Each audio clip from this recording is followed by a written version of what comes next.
meeting. And we're live.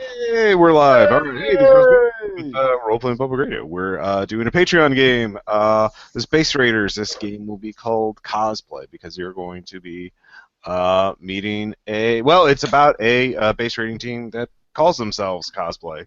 Totally not Power Rangers. Totally Actually, no, they're not. Oh, wow. Power Rangers at all.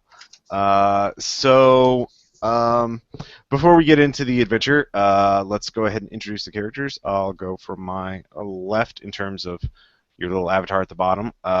So first off, we have Scribblikins, and you are playing the pre-gen Iconoclast. That's so. I'll be playing everyone's favorite Black Marcus superpower dealer. Yes. So that's from the main Base Raiders book, so you can take a look at it there. But next up we have Daniel, who is playing an original character. So go ahead and introduce your character. All right, I'm playing Gas Guzzler, a gas-powered robot built by a pollution-themed supervillain that mainly only became pollution-themed when he realized their hero was all nature-themed and just kind of wanted to piss him off. All right. Great. So yeah, Gas Guzzler, a robot, and you have, in terms of abilities, armor plating, full nitro, and built for combat. So pretty much a big bruiser kind of character. Yep. Next up we have Harry, who is playing Steve, the undead grad student. Yep. Yep.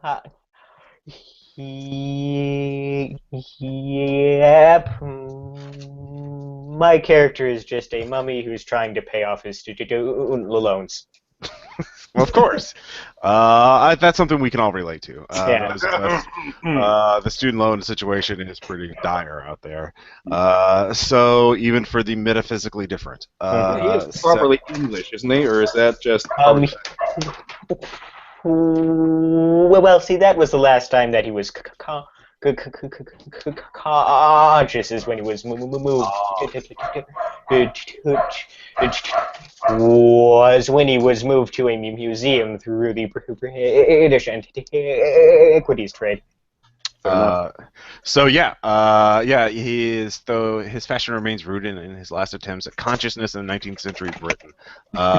So he basically, most people would probably think he's a Sherlock fanboy, I would guess.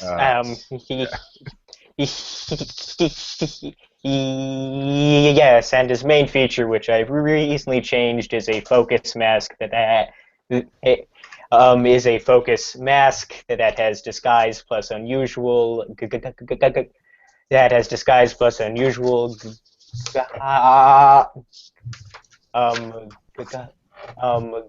guile and menace plus psychic. Yeah, very scary. Very good character. And yeah, so let's see, Mummy grad student, Mummy Constitution Ascendant, and let's see here, Canoptic Sorcery. That's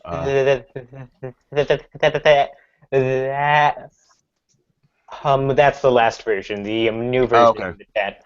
Oh, okay, sorry. I will pull up the new version. I will copy that in there. So I'm pulling these up so I can look at your character sheets during the game. Weird. So finally, though, we have Micah with B, Angora, and Knight. Yes.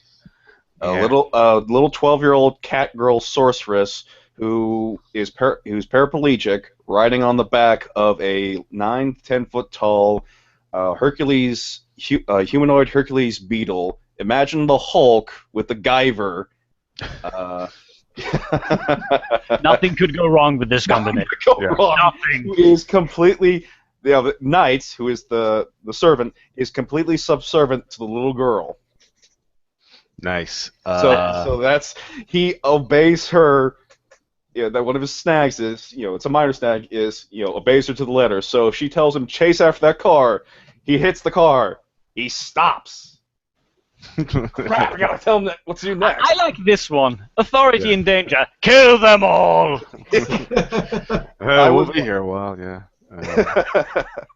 I was watching Kamen Rider W when I came up with that one. Nice.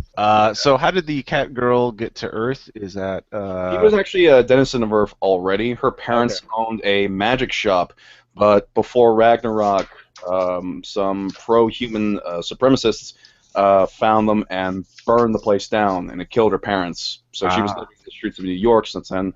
But a couple of years after Ragnarok, that same group found her. We're going to be doing a lynch mob onto her, and yeah. when they first got her, they beat her so badly that they broke a part of her spine, so she's paralyzed from the waist down. Wow. As they're about to lynch her, she just goes full out with her magic thing. It sends a bit of her blood away to where Knight's chrysalis was, because he was part of a failed alien invasion that's not recorded. No one really knows what his species is. It goes into his chrysalis because he needs biologic material to say, this is who's your boss, so you follow them no matter what. So as Okay. soon as he gets that, he rushes over and just butchers everybody, and then picks her up, and they go back to New York. Nice. So where did the cat people originally come from? Were they just from travelers from another universe or something? They were basically kind of Okay. like gypsies, but not Okay. like we're gonna stab you, kill you, and take your stuff. Right. They're just we're just trying to do a better life and move around, try and find a better place to live. And Okay. her parents found New York to be a good place because I Right. went with the general idea of like kitsune. Right. Okay. Little tricksters, but nothing serious. Okay. Yeah, a lot of the story of many other non-humans in the Base Yep. Raiders universe. All of you have worked together as a team of Base Raiders. There have been weirder groups out there, more unusual. So you're well within there.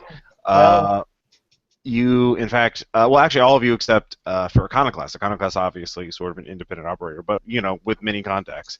So you've gotten this group together for a job.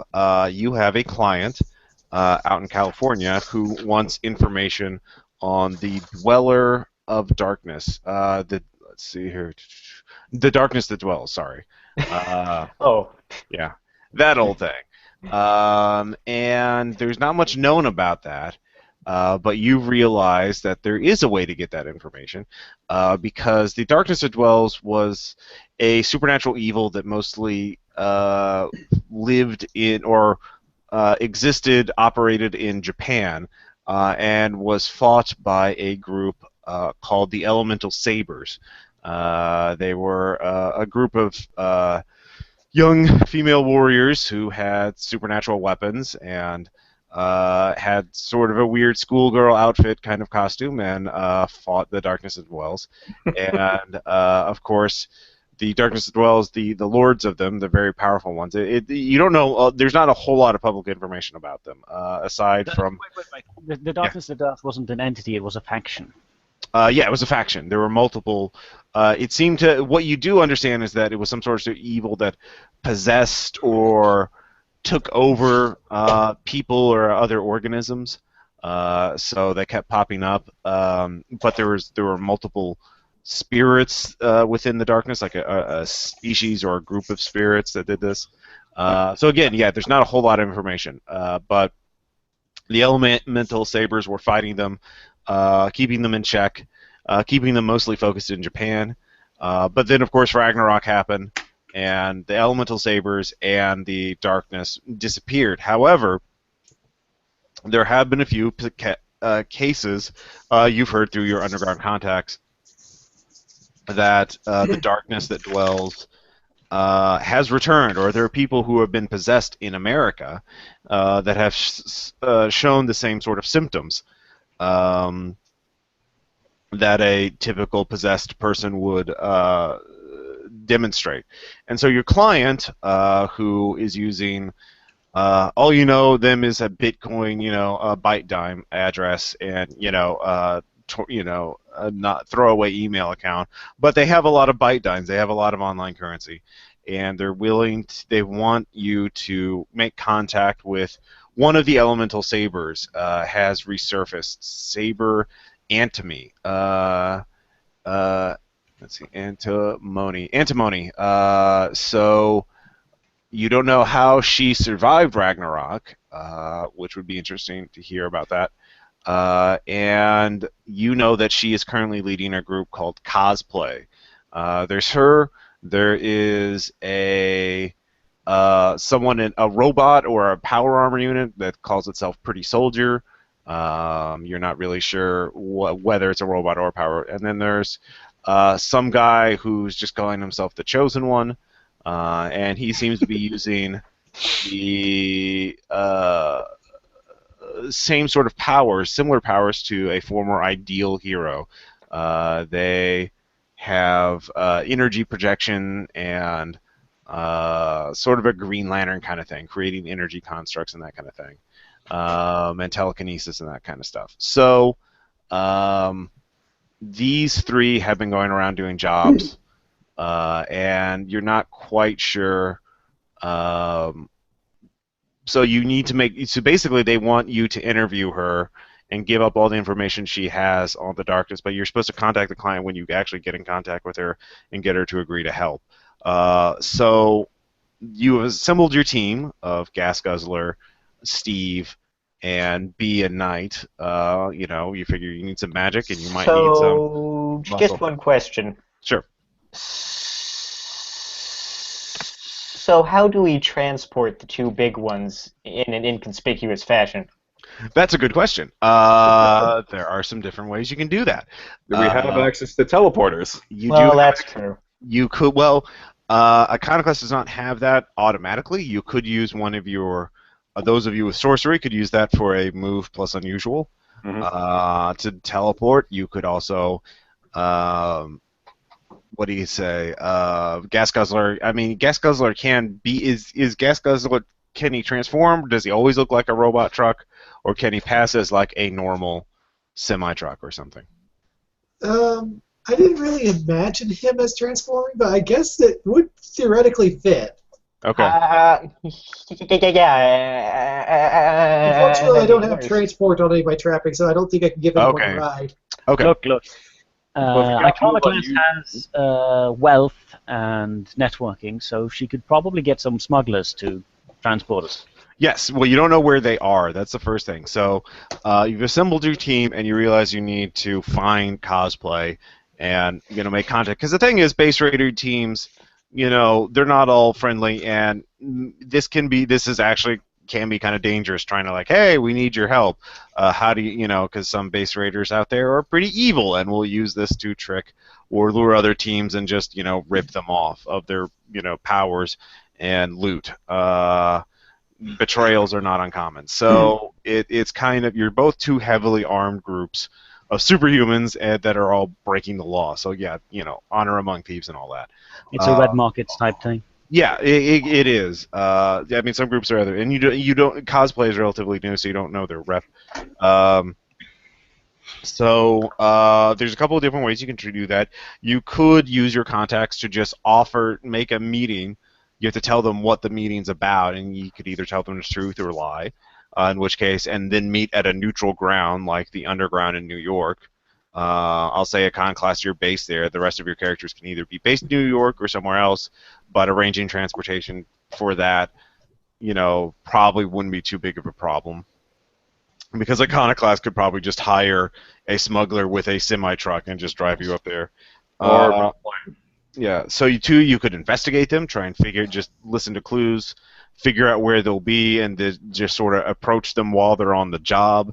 Or, three, of course, you could try and do a meeting but actually ambush them, try and get leverage over them in some way. You could just do more background information research about them. But this is the sort of first step. And, of course, all of you have been assembled for this particular job. And, yeah, because this client will be paying quite a bit for a team of 4.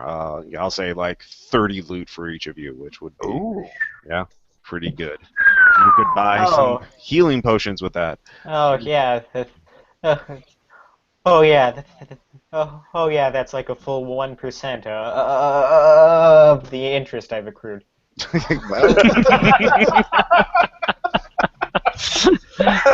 Well, you got to make those interest payments sometime. Yeah. Yeah. But there might be more. How long is it? We're a student. Yeah, 30 loot is. I have been going to school for a long time. Yeah. I mean, it's been like I mean, I owe some back payments to some people back in ancient Greece, but they're dead. You know. Well, that solves that If problem. you ever play You're Red just- Markets, they're don't play perpetual with dead. you're going to be in the red all the time. The Yeah. immortal deadbeat. I see. Oh, wait. Yes. He literally is the eternal student. Yeah. So yeah, so how do you want to approach this? The meeting over neutral ground would probably be the easiest for you to try and arrange, but you have to come up with like, what is your pitch? How are you going to do this? Like, do you want to lie to them? Do you want to be straight up? Yeah, so you guys can talk about how you want to get a hold of these people. So I think it would be important to mention that my character has disguise plus unusual and also guile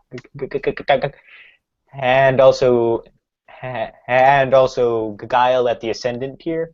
Oh. Yeah. You could just literally Again. tell them they won a sweepstakes and they'd buy it. He could. Well, the thing is that only works in face-to-face meetings. Yeah. That's So true, you never could mind. not. They would have to You believe just won your. Publishing Clearinghouse. Yay! Yeah, they'd have to believe your text message, like, "Hey, you've won a prize. Come here," and that's like, yeah, that's not at all suspicious, you know. And this, In this dark alley over here. This way. Because remember, your job is to get information on darkness that dwells from Saber Antimony. now, Now, we're looking for information on the cosplayers, right? Well, cosplay. Well, you're only Cosplay, thank you. the client specifically did specifically name Saber Antimony as the person to interview about the darkness that dwells. Okay. And for you it makes sense because she seems to be the only person in the world who would have first-hand experience with dark, you know, a veteran of fighting them. Yeah. But I mean, if you could just do background research on the darkness as well and get something, but the client has done the same background and, you know, has read the same Wikipedia pages you would. But I wanted to verify because I have Arcana at +3. I'm trying to figure out if any of these sources are magically based because Wikipedia is fine and all, but there might be a magic tome out there. Okay, you can give me an Arcana check. Okay. Give me just a second. First skill check of the game. Roll 4. Oh, crap. Hang on. Wiki Arcana. Yeah. I get... Oh, come. Freaking computer. There we go. I get... Oh, +3 plus my 3. That's a 6. Okay. So you do know, you've heard of the Darkness that Dwells, obviously. They were one of the major supernatural threats in the pre-Ragnarok world. Because they seemed to be focused in Japan, but that was probably because the Elemental Sabers kept them caged in, essentially. No one knows where these spirits come from. Some believe that they are desire and anger left behind by those who, you know, purify themselves, who the trash thrown aside the road to nirvana. Others think they are the shadows from the bombing of Hiroshima and Nagasaki, humans turned into a fine powder, splayed across the walls, rising with anger. Still others find the story of punishment from gods or portals to failed worlds.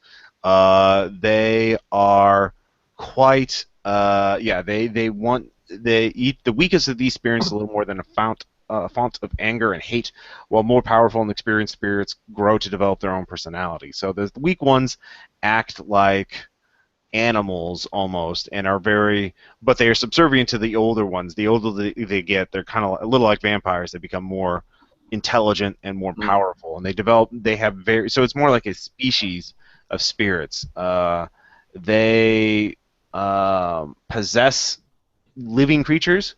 You do not know what happens, but they do not, from what you've heard, they do not have full control over their hosts, at least not always.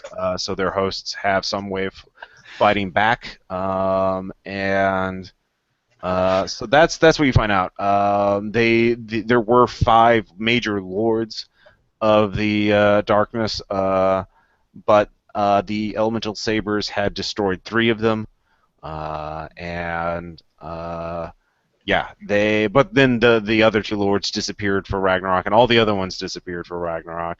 But they've begun to resurface. There's been at least one confirmed report in California that they're of a possession of someone, and so whatever is the source of this is was not affected by Ragnarok or has resurfaced or So who knows? Is this at all inspired by Sailor Moon? I don't know what you're talking about. Yes, clearly. I Tried knew it. quite a while ago. Yeah. That's kind of. Yeah. I don't want to say anything because I didn't want to break the immersion. Immediately. So this is actually a supplement written by an RPPR listener that I will publish at some point. But I'm playtesting it now, so Yay. yeah. All right, let's get testing. So what do you? So that's what you get with your Arcana check. That's sort of like what the Tobin's Spirit Guide and all those other field research books would say about this. Okay. Okay. But anyone with Arcana would know that, and so obviously your client wants information that is not in the books, that only a veteran, someone fighting these things would know. Is it known how Saber Antimony made it through Ragnarok? Made it through Ragnarok? Yeah. No, that's actually a good question. All the other sabers are gone, and some were, and she's the only one to resurface. So no one knows. So that'd be another good question. Can I roll research on that? Well, no, you know that, but nobody knows. We'd have to go find her and hey, how are you still here? Exactly. It's not information that would be in a book. You could do research to find out more about her.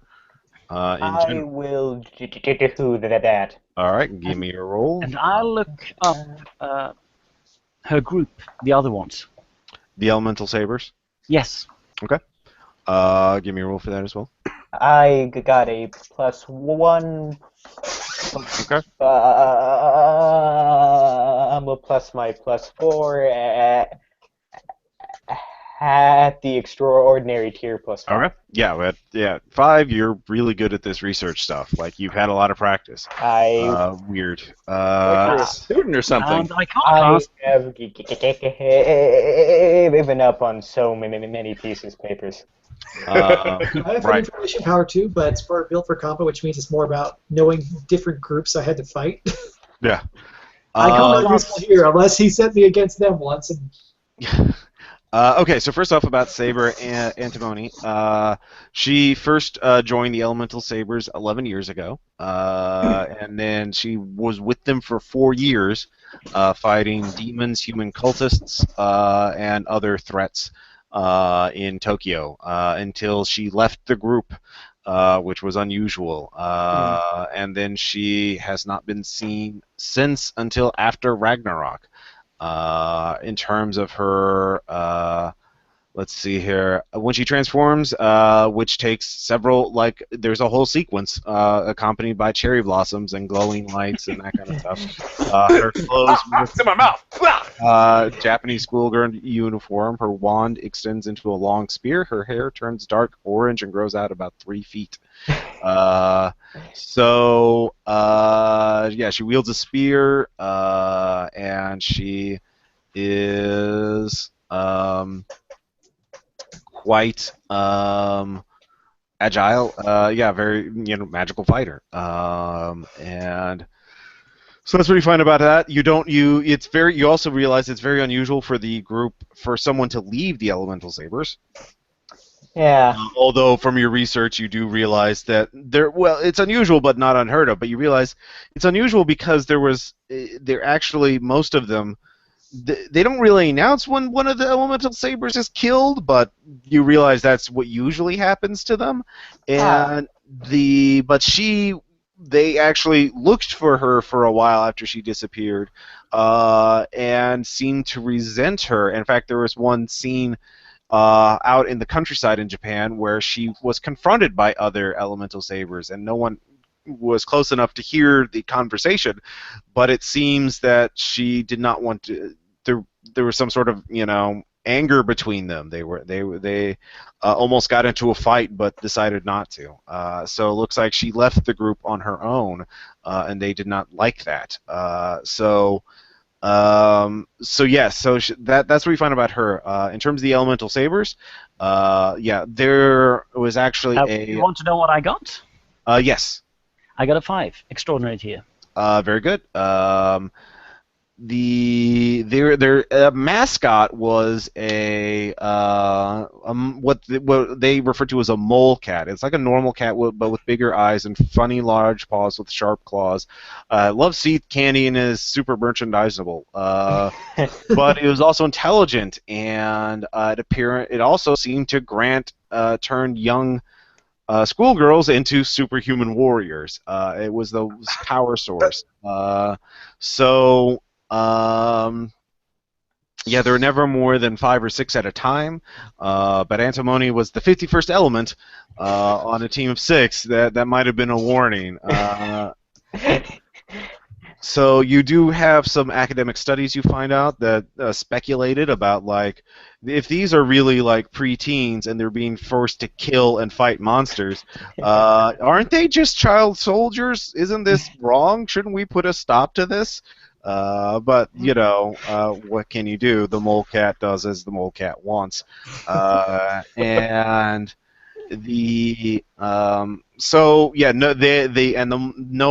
one ever talked about their time in the group after they left. If they ever left, their real identities were kept secret.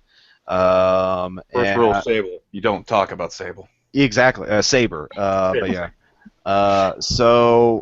They essentially were magical child soldiers sent to fight monsters. And they had a headquarters in Tokyo, a floating invisible headquarters that no one has been able to get access to. And let's see here. All we gotta do is find the clicker, and then we'll know where it is, because the lights will blink. Yeah, exactly. But if somebody could find, you realize, of course, also if somebody could find the mole cat or figure out the mole cat secret, you could basically charge whatever you want. You could have an army of magical schoolgirls to, fight your battles for you, or magical whatever. Already magic. Yeah. But they might be important. My instincts say yes, but my morals say no. Yeah. Something like that. So, you do realize that they all use different weapons, and they also had talismans that seem to be important to them, often wands and bracelets. There is that.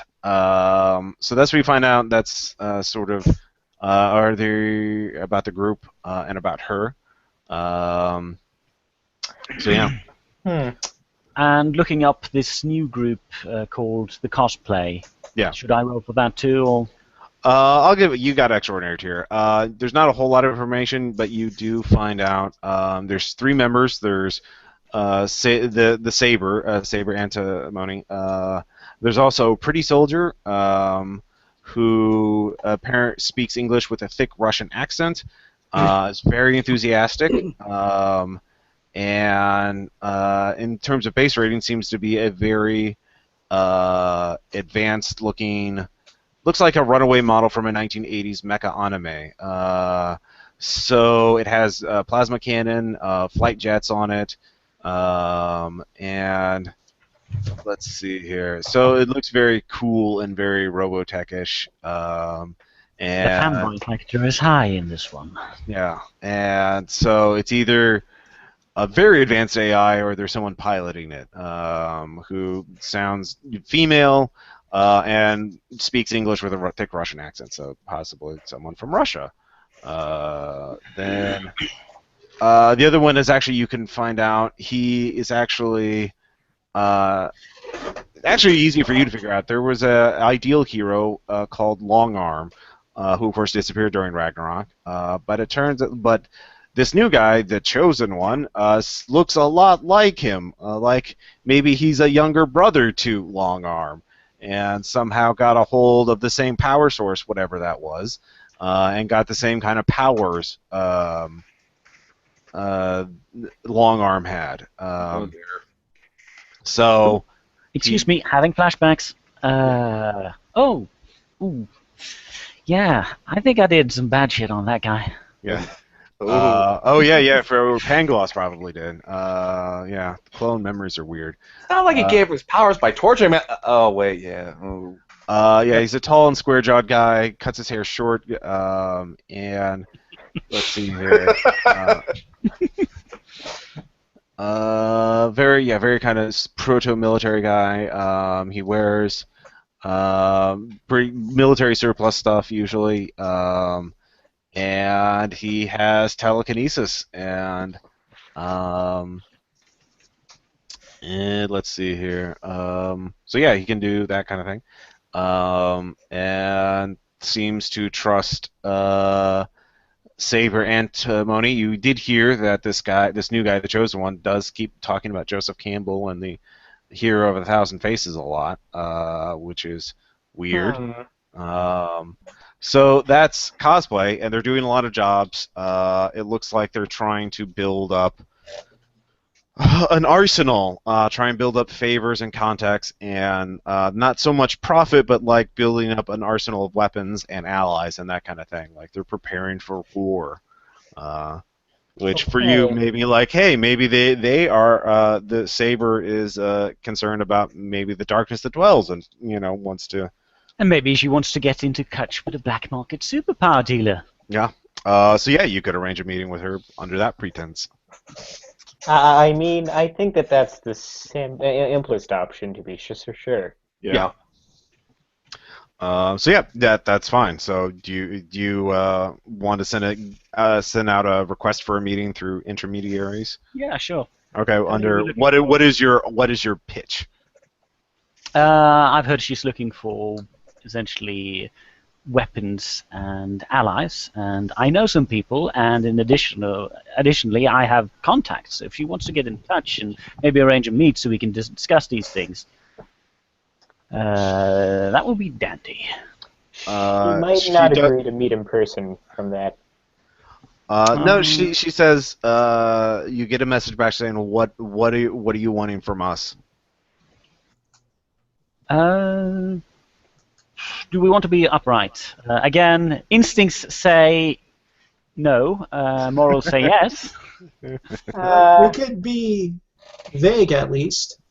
We are provided for. I could just say that we want information on something about this.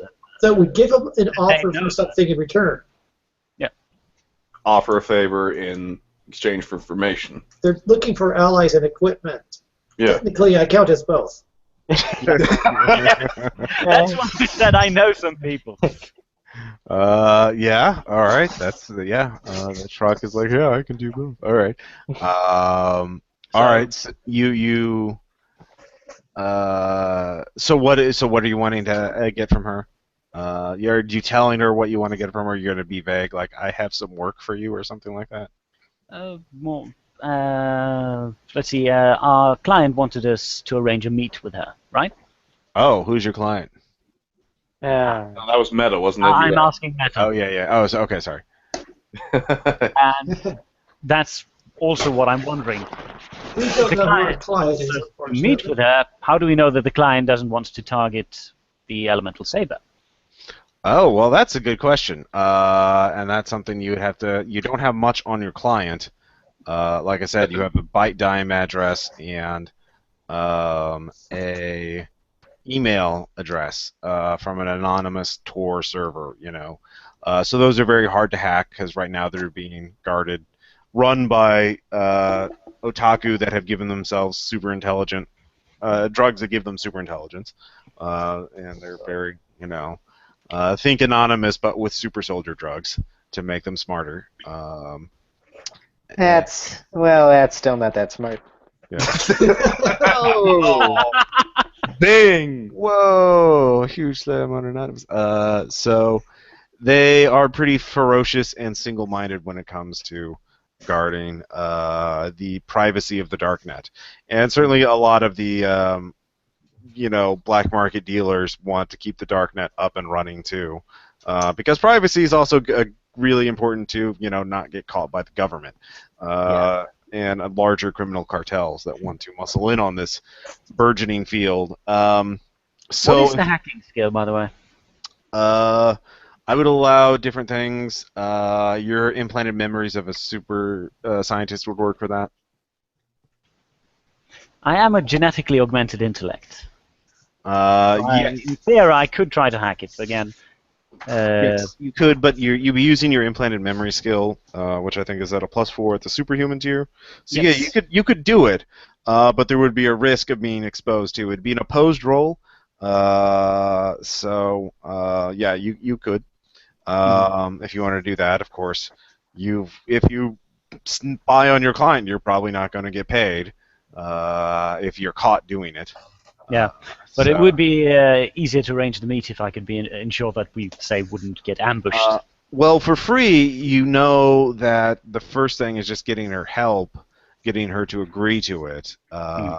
So, if we arrange a meeting, then we can worry about everything else from there. Yeah. Also, we do have Knight and Gas Guzzler, so I'm not really that worried, to be honest. If somebody is foolish enough to ambush us, we'll demolish a couple of city blocks and. Well, it's either oh crap, they're gonna shoot us! Hide behind the 2 giant meat shields. Right. Yeah. Exactly. We are literally fortresses that just go, huh? Yeah.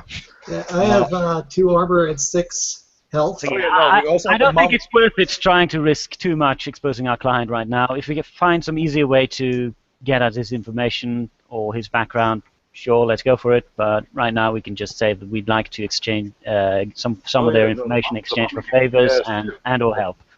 Okay. So you say that, and Saber agrees to the meeting. At the underground, at the Zombie Dolphin, a bar.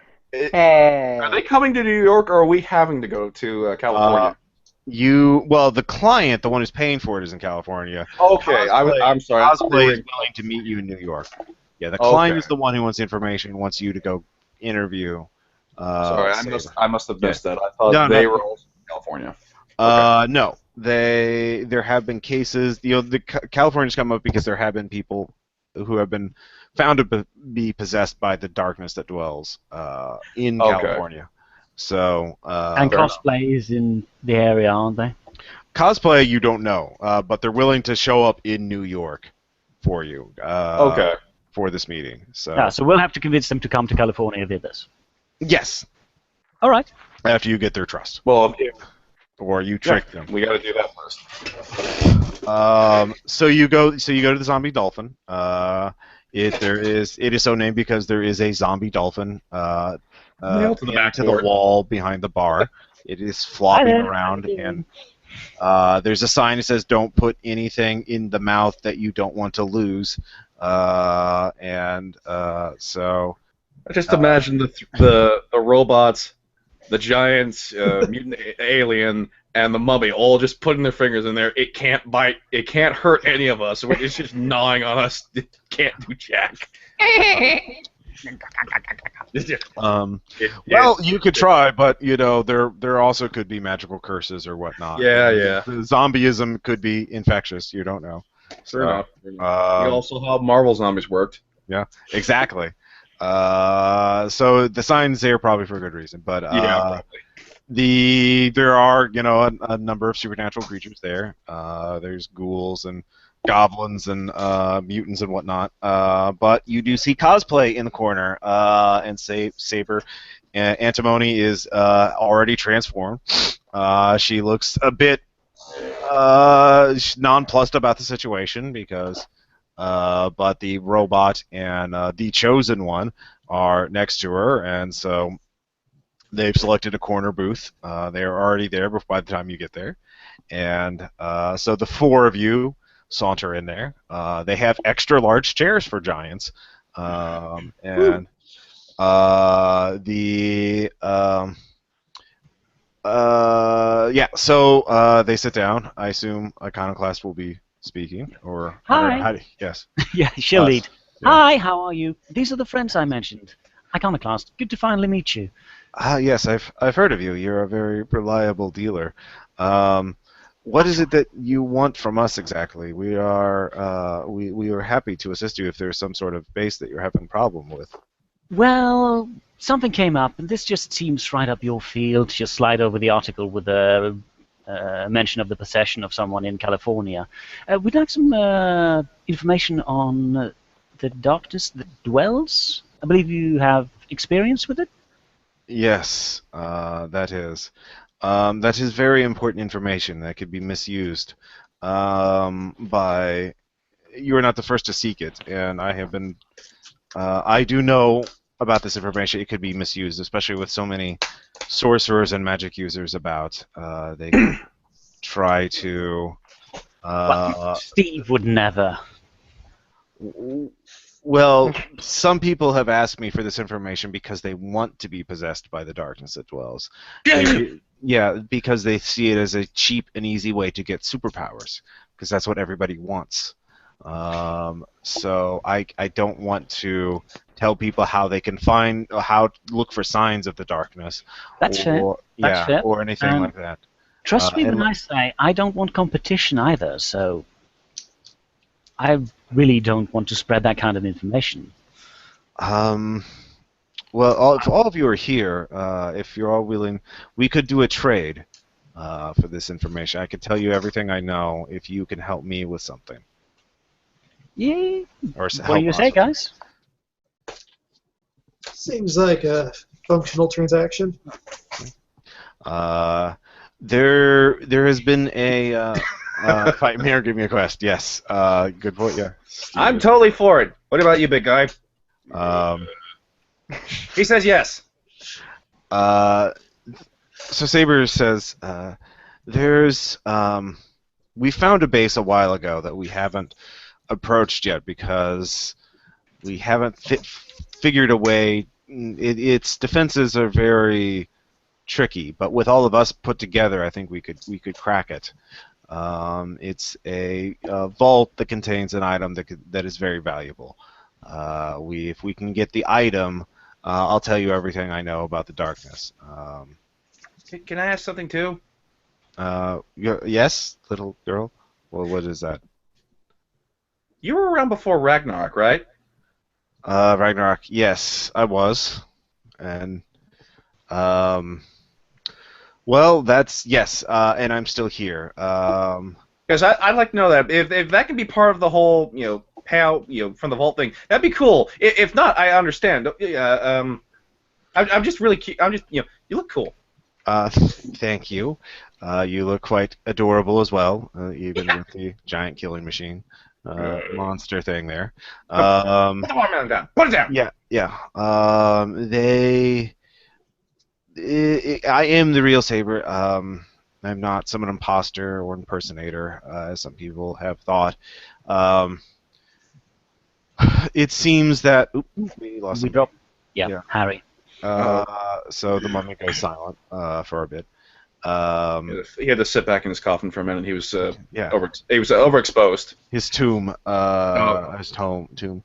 I'm sorry. Yeah. I'm thinking of like that one RPG game where the mummies wear their tombs as armor. Oh yeah. Yeah. That's what I think of whenever when he's talking about how physically tough he is. He's got his tomb with him. Right. So she says, I will say this. Our powers are centered in our talismans. If you don't have your talisman on you, you're not. You can't use your powers. So whatever happened I was not near my talismans when Ragnarok happened, and so I was spared because I was trying to get out of that life. But after Ragnarok, I took them back, and nothing's taken me. So whatever happened to them, is yeah. Well, So thank you for clearing the air on that. I was a bit worried my progenitor might be coming back. If No. someone first comes back, you know, the others might. Oh, so you are related to Pangloss? I've always wondered. I thought it was. Yeah, it's kind of a thing. I don't really like to talk about it. No, I understand. Sorry, I'm really sorry about your brother Longarm. Really, truly. If he ever told you anything, I had nothing to do with that. It's just really unfortunate to have to Oh no! interact with all the people who. Are you the Threshold Guardian? No, wait. Are you a mentor? Where is this in the cycle, man? Oh. Apologetic side character, maybe. Oh, okay. Something about confronting the past. Yeah, probably. I need to go watch Star Wars again. Well, we can do that later. This is clearly, you know, I'm still rejecting my call to action.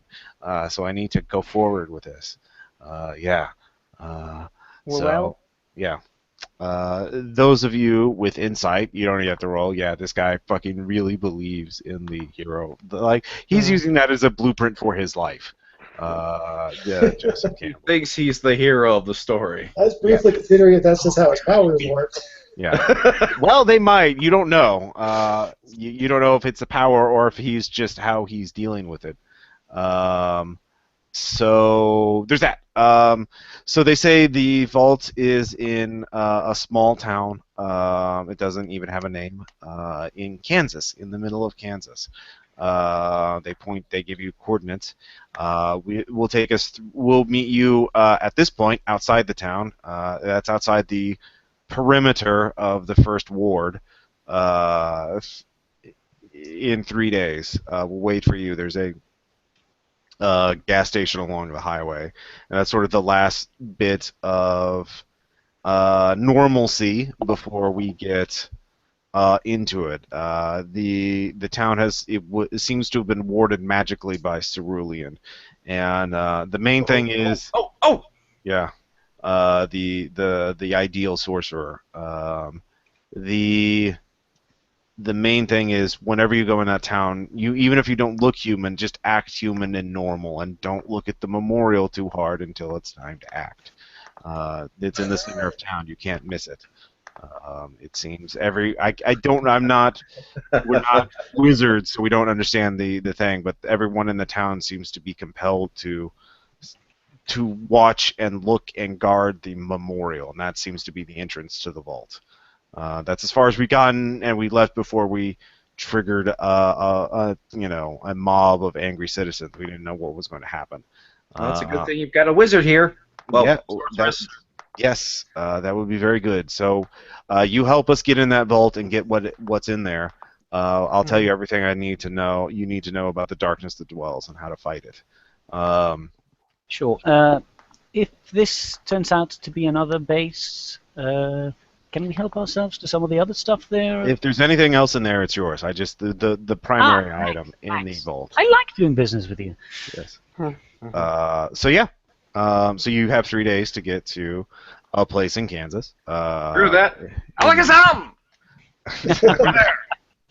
okay, you could do that. It's a 12-year-old girl, man. Yeah. You gotta do that. So it will take them 3 days to get there, so you could try and tackle this without their help if you want. So yeah, you could use B's sorcery, variable scene. Yeah. Well, it's only extraordinary tier, so it'll actually take you. If you have 3 days, you can't just do it in one go. Yeah, you can't teleport that far, but you can teleport. Get us started on the journey. Well, you just hop along, teleport. There. How old is she? B is 12 years old. Yeah. So basically, when he said Alakazam, he meant right now. We've stopped the meeting. We're now halfway to Kansas. That's the point. We're in the middle of a field standing around. Yeah, you're in New Jersey now. 4 of you. Damn it, Bill. Suddenly feeling exposed. I wanted to see West Direction. Yeah. Anything but that. I gotta need to So, find a payphone or something. well, you have your gadgets. That's Well, true. you have your super science stuff, so you can um, build stuff. So, yeah, you can get there now, or you can wait for them for 3 days. Yeah, because they apparently have some other business to take care of. And they'll get there. They can't teleport, and they don't trust you enough to teleport with them. Um, so, do you want to tackle this on your own, or you got to wait the 3 days for them? We could do a little bit of research in those 3 days. Okay. Yeah, if we can. I mean, what is Well, this town? What was Cerulean doing that might have had anything to do with this area? why do people hate us if we look at the statue? That'd be kind of important to know. Look at the. Oh yeah, don't look at the Madonna. Okay. Yeah, no. If the people are under some sort of spell, if we go near this thing to attack us, I'd like to know why and if we can break it or if we can at least avoid them. Okay. So this will be the research scene as you're casing the place. Those of you with magical, the Steve and B, both sense a barrier. You teleport to the gas station that they mentioned where they're going to rendezvous with you. It takes you about a couple hours to teleport there. You would have taken you quicker, but you're like, oh wait, I got lost. I overshot it. Okay, I need to go back. Who's got the map? Yeah. No, wait. Who's got the GPS? We'll wait for the. Well, don't teleport till I can get the GPS signal. Oh, you teleported again. Like Who's it got takes the a minute. satellite phone? Yeah, it takes a we minute there for it to yet? get the signal. So it's quite humorous. Are we there yet? You're teleporting us. Yeah. You're So the one teleporting us. It's an abandoned gas station. There's no one there. It's boarded up. You could see one of these side doors has been unlocked, though. It looks like someone picked the lock expertly. And they've set up sort of a station. There's a little surveillance station. There's some blankets, some empty cans of Spam, a chemical toilet in the back, and then some of the boarded windows have been removed. There's a binoculars on a tripod or a telescope on a tripod, so you could you could see the town from a distance. But you could tell this is right outside the barrier. Both the sorcerers, magic users can tell that there is a barrier. It's not like going to block you, but you can tell that's where the magical defenses begin. And once we step through the threshold, we're already inside it. So if we do anything to trip it, we're gonna have some fun. Yeah. Okay. So looking through the telescope, you can all see that it's a very small town. There's people moving about. There can't be more than 100 people there.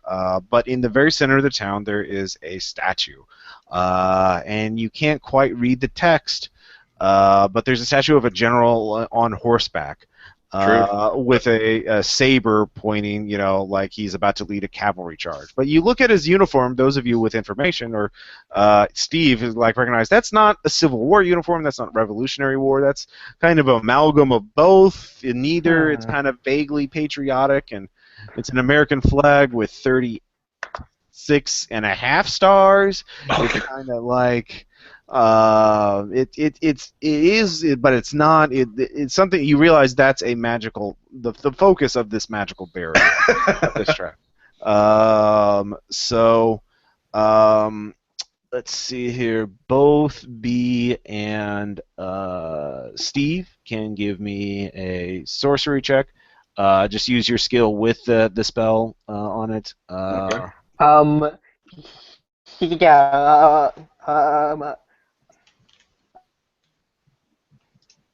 Yeah, so this version of Steve does not have a spell power, Oh, okay. although he is although he is still a magical being. Yeah. Then I'll make. Yeah, go ahead and make the check. I'll make the roll then. I get a +2 at extraordinary. Okay. You can tell that the basic, you can't tell everything about it until you actually get in. Like you'll have to actually get in and test it. But you realize that the focus of this, it's a layered spell that will trigger several things. But it's all based on the memorial statue, the statue of the general. Essentially, and every person in that town is linked to this spell, every resident of that.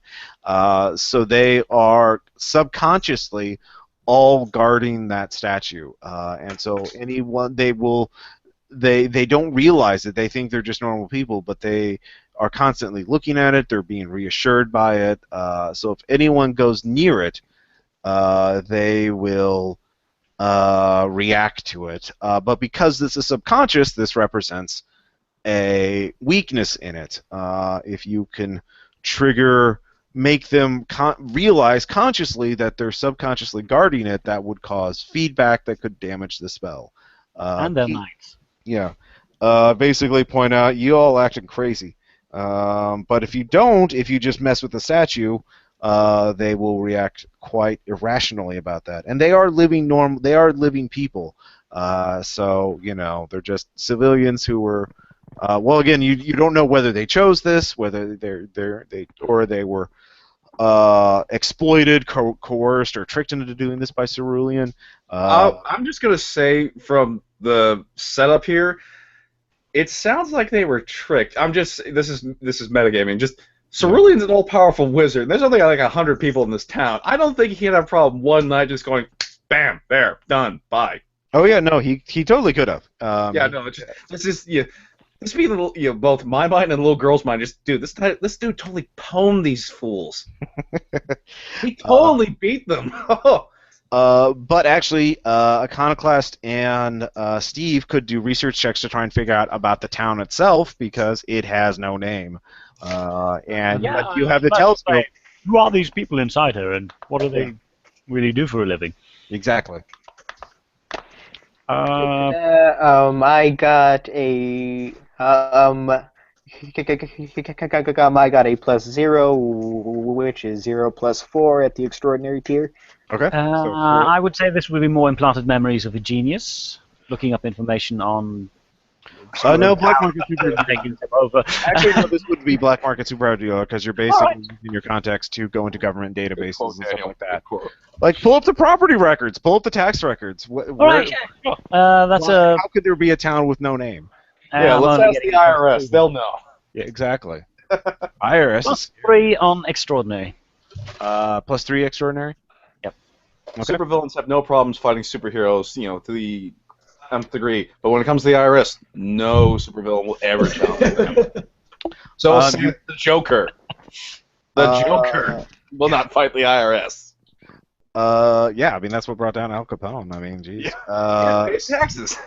So you realize, one, this represents sort of a legal gray space because the town. The thing is, there are trust funds and things that automatically pay for the town. The town has phone lines. The town has a post office. People come and go from this town, or people leave the space of this town and then come back.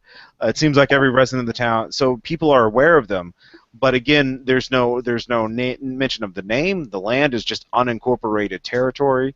It's supposed to be basically net government land that just kind of exists in a gray space, but the rest of the outside world is vaguely aware of them. So if something were to happen here, there would be a police response. And there are actually a disproportionate number of phone lines and cell phone towers set up in this town. Oh my! So I'll get on Google Maps and see what it says for the addresses of these places if there's no town to attach I to wonder it. if this is supposed to be a trap for someone. The ideal set. Well, that's on. Again, if you want to get more at this point, you don't have enough information. So you find out, that this town is sort of set up in a very specific way. But the people themselves, you actually. With both your researches, you actually find an interesting thing. The people there, you find a couple of names of the people that live here, and they don't legally exist. Well, actually, they all legally exist, but they all have this. All their social security numbers were issued on the same day. Like everyone's was issued on the same day in time in the 70s. Like there are 10-year-old kids running around over there. What the hell? Yeah, so with that, so you're both working together. You both realize, in the 70s, actually, if you read the description of Peter Silvertail, Oh, I'll do he that. so sometime in the 70s, Cerulean fought in a town in Ohio that one of his villains had transformed into a pastoral wonderland. And so you look at these names, and the names are the names of the farmers and the other things. Basically, this villain, the Demiurge, had turned a town into a pastoral wonderland named after a series, based on a series of children's books. And there were farmers and other humans in it, and also talking rabbits, and that's where Peter Silvertail was. He was just a magical creature brought into existence by a godlike wizard. Can I borrow someone's cell phone? You could. Just call up Peter Silvertail. Yeah, you could call him up. Yeah, you could. Calling Peter Silvertail. No, I'm just Yeah. As soon as you say, yeah, they're fictional characters, grab somebody's cell phone, call up Peter Silvertail, and ask him, hey, do you remember this farmer? He's over here. Oh, Farmer Brown. Oh, yeah, you remember him? Yeah. Oh, you found out where he was. He's still. Yeah, we're outside of town, and just give him a quick explanation. Yeah, we found a vault. Oh, well, that's Cerulean's way. Well, look, I don't know. Yeah. Okay, so the people, I know the deal with those people. Okay. They're like On me, speaker. as that they are magical beings, and they're human, but they're woven of pure magic. So they think they're human, and but they're also storybook characters, so they never age. And after Cerulean defeated Demiurge, these people were left around, and the government, they just, it wasn't Russia, so we weren't just going to take them out in a back alley and shoot them. And so Cerulean says, look, I'll take care of these people. Just give them social security numbers so they can interact with society, and I'll help integrate them.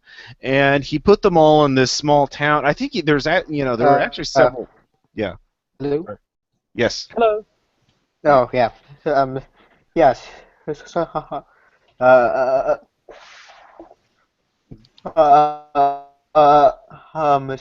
Sorry, kid.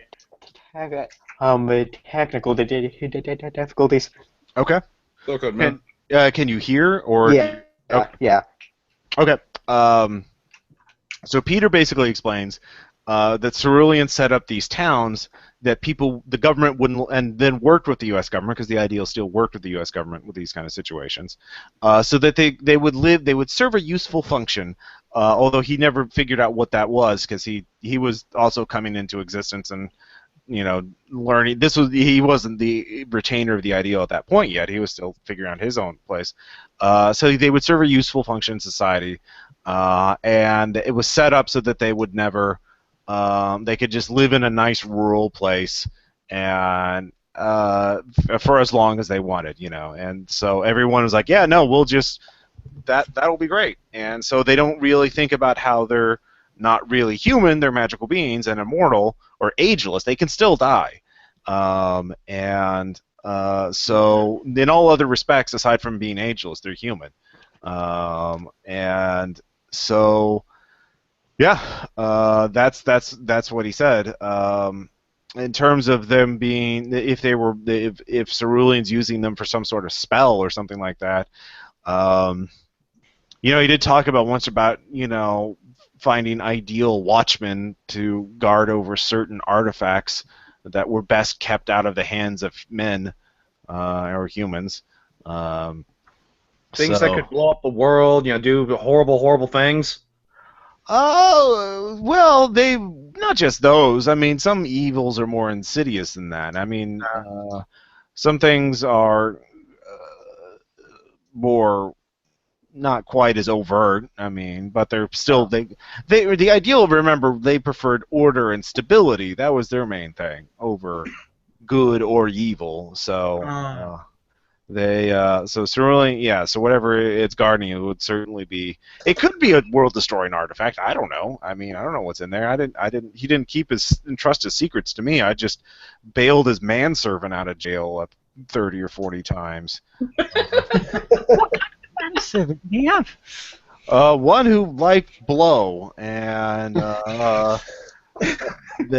the things he got into, I don't even want to talk about. This was Oh, the Definitely not for that. Yeah. really, I think I understand. At Yeah. some point, you just need blow when you Yeah. when you're Cerulean's manservant. Oh, yeah. Him and Azimuth and Asmodeus and Cthulhu having a poker night. Yeah. Do you want me to clean up the stains, sir? Exactly. Yeah. You need your sanity takes a few hits. You need something to bump it back up. Some powdered confidence. So that's what you find out about those people. They're ageless, but they're still human. Otherwise, and they probably were agreed, although they may not have fully understood the implications of being woven into the spell. So that's probably why they're all still there. They're compelled to remain near the statue, near the memorial. So that takes you about a day to figure all that out and get Peter on the phone. Technically, All right, they're guys. not human, so they don't have rights. Exactly. Hey, They probably have some kind of legal Hey, rights. look at me! Hey! Well, they have social security numbers, so they're technically citizens. Because They have more rights than us. they do have more Yeah, rights. they do. Because the ideal made a special deal for them, Oh, So they got special treatment. But even so, today's government might not like it if we break the spell and then have all of them spread Well, out. the current around the government country. might not even be aware about this. This did happen in the 70s, so you don't know what kind of whether those documentation was put for those. Way or not. Like, how much did the Cerulean even tell the U.S. government? Like, did he tell them that he was building a secret vault holding a powerful artifact below in Kansas? I think the whole point was not to tell them about those things. Exactly. So they will probably. So again, if you shoot up the town, the cops will show up, but the cops don't know about the whatever's below that statue. Yeah. So I'll just say this. Unless I go into town, I can't really do more than just tell you what's really going on from here. Yeah. Question. Well, Can I you see just two. dig under the town directly to underneath the statue? I'm sorry. Say that again. I have a weird idea, but since we had to go underneath the statue, we could do that technically from out here if we're willing to dig a long, stupid amount of time. Well, we're assuming that the vault is under the city. The statue could just be the gateway. It could be a teleportation to the vault. Yes. Or So I this think is Fair point. this is we could be dealing with that. We could be dealing with an underground thing. It's hard to tell with superheroes and what they want to do to get into bases. This is true. I see two ways we could do this. One is to go in there, convince them all that they're being magically manipulated, and break the spell. I Or have. we could try to Menace not plus psychic. approaching the statue. I'm sorry. Say that again, Harry. Power was psychic, right?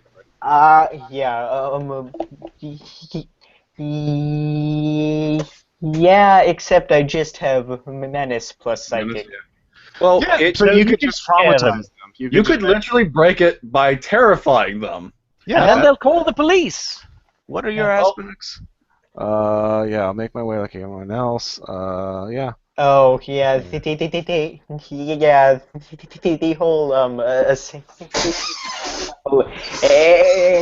mummy might not jive well with that, but Well, remember, you've also got disguise, so you could just Yeah, be well, like that's you true. could just be like the revolutionary guy bringing forth this horrible news of you're all being controlled. Like a conspiracy theorist. You doing that would make them raise flags of personal, fear rather than cops. possibly. Or I could also be or I could also possibly be lynched in the street, or at least be the victim of an attempted lynching. There's 100 of them, and 2 Hulks. I think we're fine. I'm not worried about you guys. I'm worried about them. Yeah. Which goes against the grain for a Pangloss clone, I know. Good point. I am not my clone mother. Yeah, you are not. You're not gonna just kill all these people. That would be. If you turn into that butcher them, I'm statue just at saying. another Come on, location, jeez. Hmm. I'm sorry. Say that again, Daniel. was just saying, could you turn to that statue at another location and see if the psychic thing makes them like spread between them, or if they just know the right one? So you mean physically picking up the statue and moving it? Well, no, he I can turn can to live- illusion. I'm thinking he could just. Okay. Well, they're Instead- magically linked to the statue, so probably illusion wouldn't work. Yeah. But the illusion could hide us as we approach the statue. Well, yeah. Here's the question. We were told that if we just act human, we can walk around there. So my question is, if we just walk in there like nothing's wrong, regardless, will they see us as us, They'll or see will us they just? ordinary humans. Yeah. So we can just go walking in there and just like nothing's wrong, walk out. Yeah. So we'd be fine doing that. We can just walk in encase the place, walk out, and then go, oh crap, or oh hey, we got this, totally covered. Yeah. So let's just do that, because. Okay. All right, so you do that. I'll be right back after you use the restroom. You guys You're can going to continue need to playing. wait for the cosplay. Yes. Wait, yeah, one year ago, waiting for 2 days. Yeah, we got time to case the place. We've got spam. Yeah. Yeah. That stuff ain't going bad for years, man. Yeah.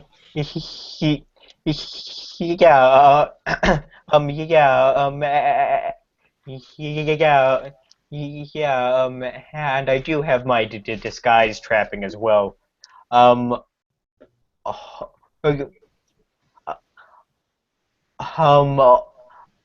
although it is set to charges, so I can only do it 4 times per scene. Yeah.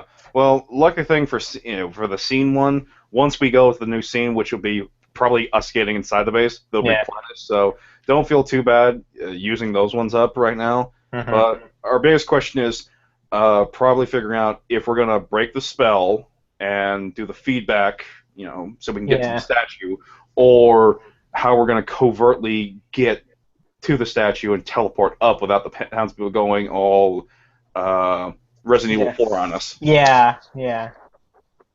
All right, I'm back. All right, so you're all walking into the town with no name.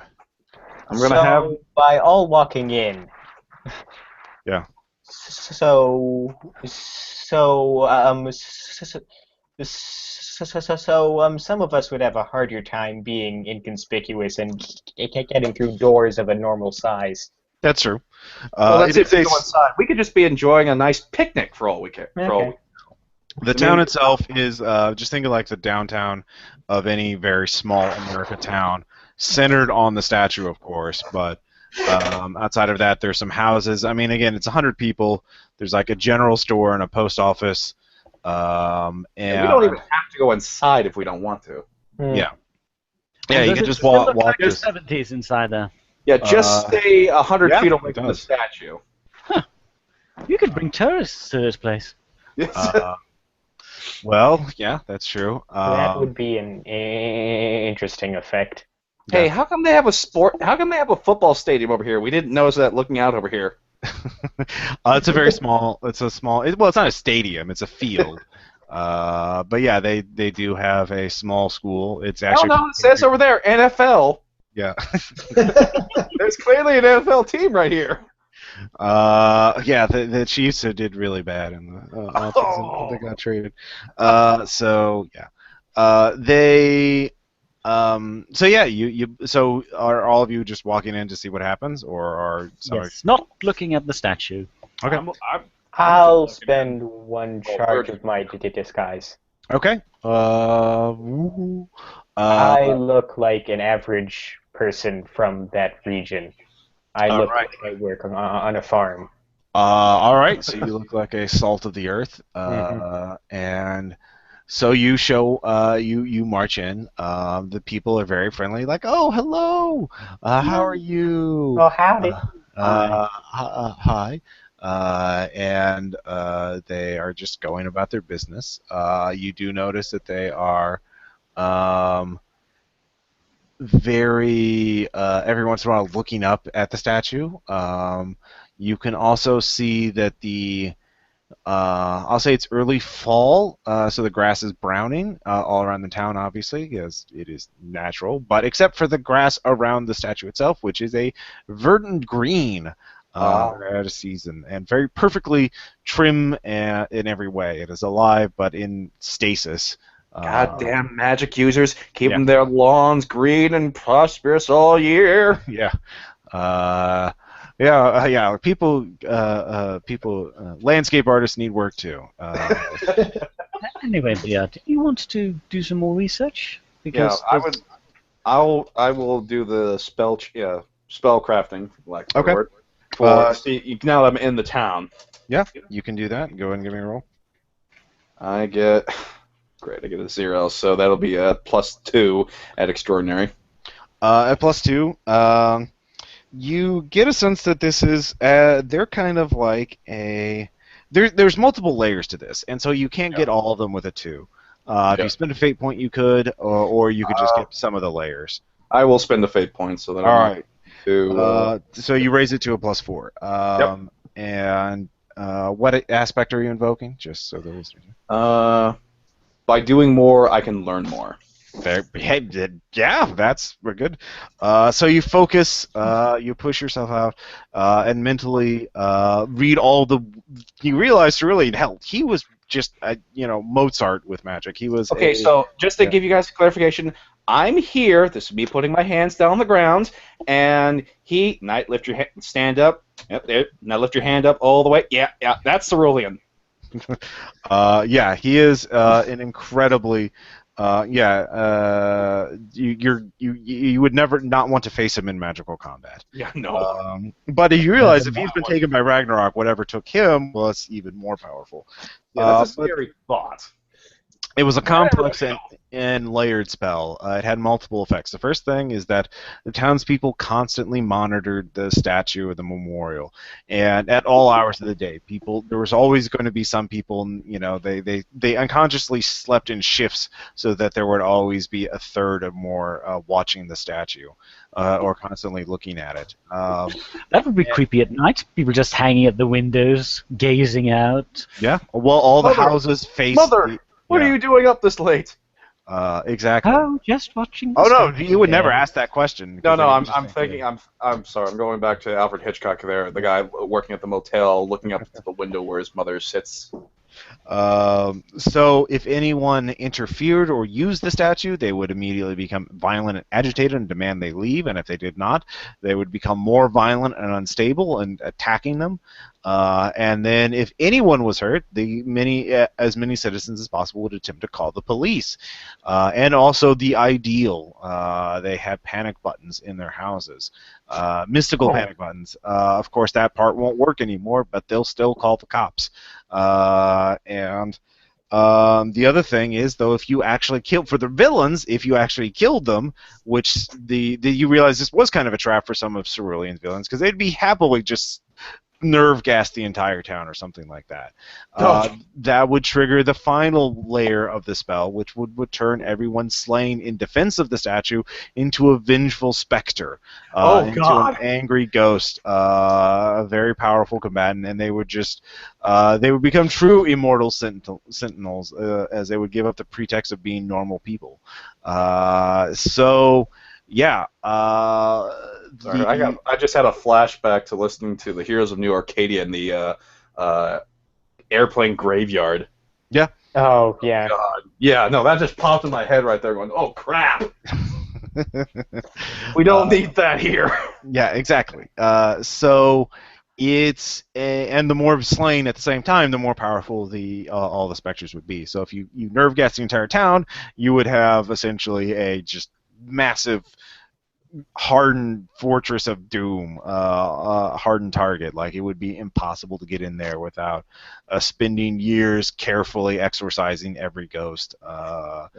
Between the majority of us, we can lift around several thousand tons. I don't think we're gonna crack that sucker. Well, I mean, there's supernatural threats, so like true. Yeah. So you definitely don't want to kill them. More of a cartoonish idea. We're So it's strong, and I can make myself stupid fast. Can I just run and take the statue? No. Yeah. We don't. That's don't not have do that. Statue.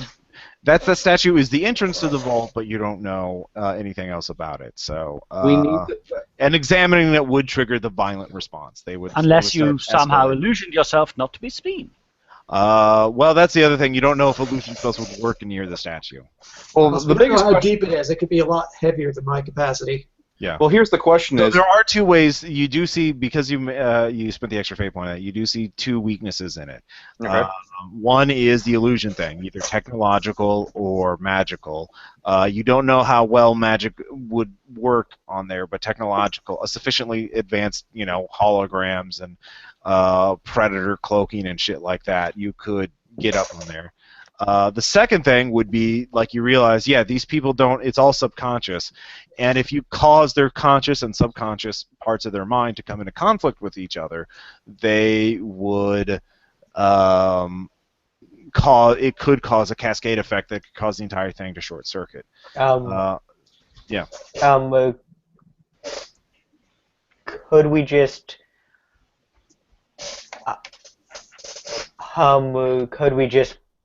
could we just point out that the grass around the statue is not dead? Yeah, actually, yeah, you could. That could be a way to do to trigger that. That's obviously a supernatural thing, and everyone is convinced that this is just, it's just the way it is. So that could start it, certainly. No, I never actually looked at the grass. Idea that would be a little weird though is, I'm not sure how possible it is here, but could you, like, with your magic, make heavy fog? They would have to be a lot closer to see the statue, and subconsciously they would do that. Do you want me to make it weird? That, like, why are you crowding around the statue just because it's foggy? Do you want me to make it Silent Hill here? Do you want me to make it Silent Hill? Yeah. Yes! Are we sure we want to do this? Yeah, I was just suggesting I do that. I think we should just start with the grass. Yeah, let's Well, build up that is first, Yeah. one of our two options. We can do this very quietly if we somehow find a way to cloak our approach, or we can start breaking minds.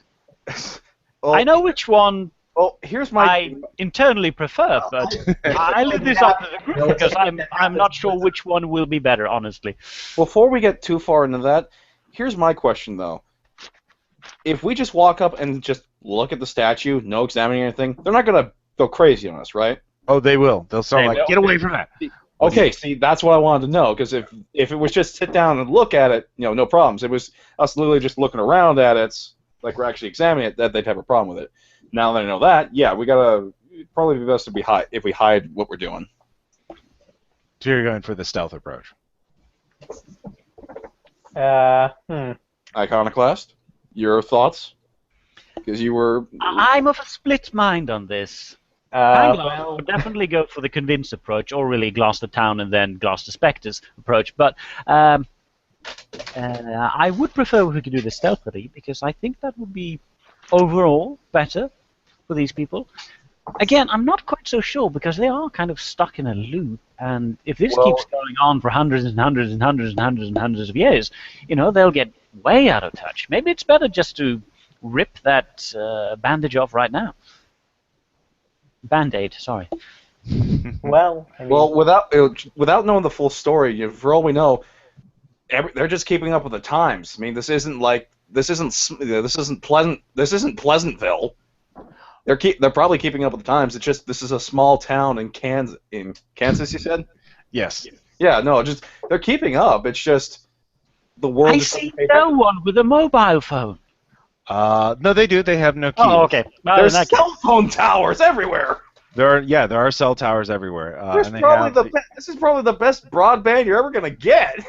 Yeah. So they're in touch. It's just they're just not important to the world. Well, the magic basically compels them. They can't. Some of them can. They can leave. A certain percentage of them can leave the boundaries, the border of the town at any given time, so they can go to other towns to work or get groceries or whatever else. But they always have to return. Like they will never leave. They will never leave as long as this magic is working. Yeah, the only time it'd be a big deal is if somebody outside says, "Hey, aren't you that guy from this time?" No. Well, yeah, it's me. Yeah, I was a kid. Now I'm a granddad. What the hell? Yeah. That's just the people. Well, making it's a few years until that happens. So. Yeah, we got years, but. Yeah. Breaking their minds could cause the police to react to their minds being broken. So Yeah. stealth really is preferable for me. Right, Bog. Bam! Yeah, well, my main concern is that the magic might just be a tripwire and that stealth doesn't matter, you know. Well, here's the thing. The fog's actually going to make them crowd the statue because they need to be that much closer to see it. Okay. Yes. Which is why I was going to use to simply convince them because point out how freaking weird that is. Okay. So go ahead and do the convince thing. I'll just wait here. Okay. Because Well- I can do magic to convince them, but if you got a better roll than I do, I got a plus. Well, not a roll. I was theory Yeah, no. or plan. My convincing is menace. I don't think I'm. Yeah, same. Menace or just who's here? The only person that's really a good talker that I'm aware of is Iconoclast right now. You do have convince at extraordinary tier, so you could, you're a good saleswoman. You could make the pitch that hey, you guys are caught in the reality loop. Snap, you'll wake up. Basically. Well, if this is Damn, what we you're want so to do, I'll boxed. do it. I see both ways having advantages and disadvantages, so... Well, we're gonna have to do one of them. So without them crowding around us in the fog, probably breaking the spells. The next best choice. Oh, I also have Guile. The mummy could use. Well, could that work? Well, guile is deception, essentially. So you could tell them you need to leave the town because you're cursed, or something. You can lie. You can feed some truth in there. Just lie to them about why they're being here. So. Also a possibility. So I think this sounds like it would be most effective. All the folks are from. Should we use two tactics at once? Like like mention the inconsistency with the grass, and then we start lying to them. Yeah, basically just make the checks, and if it works, cool. If not, well, here come the villagers. I hope everybody's ready for pitchforks and torches. Woo! Just run. Okay, so you're doing the pointing out the grass thing first. Who's going to do that? I can do that. All right. That would be that'd probably be best for Iconoclast. I think I'll just be quiet. I'll let you guys do your thing. All right, so Iconoclast, you go over to a nearby woman who, grandmotherly type, very matronly, who is knitting, sitting on a rocking chair, facing the across the street is the statue memorial. She looks quite content. She's like, oh, hello! I didn't see you there. How are you? Are you? Hello, madam. Could I ask you something? Have you lived here for a long time? Oh yes, quite all my life. Ah, yes. Is the grass always green in the winter? Over by the statue. Oh, isn't it such a lovely statue? Oh, it's so he was so heroic. The who? He was very noble. So go ahead and give me a roll on your convince. All right. Where is Dice Stream? Dice Stream. I have a total of 2. No,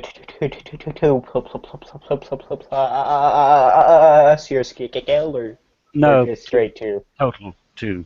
Total 2. But you have it at extraordinary tier. Yes. You're very persuasive, so you point out.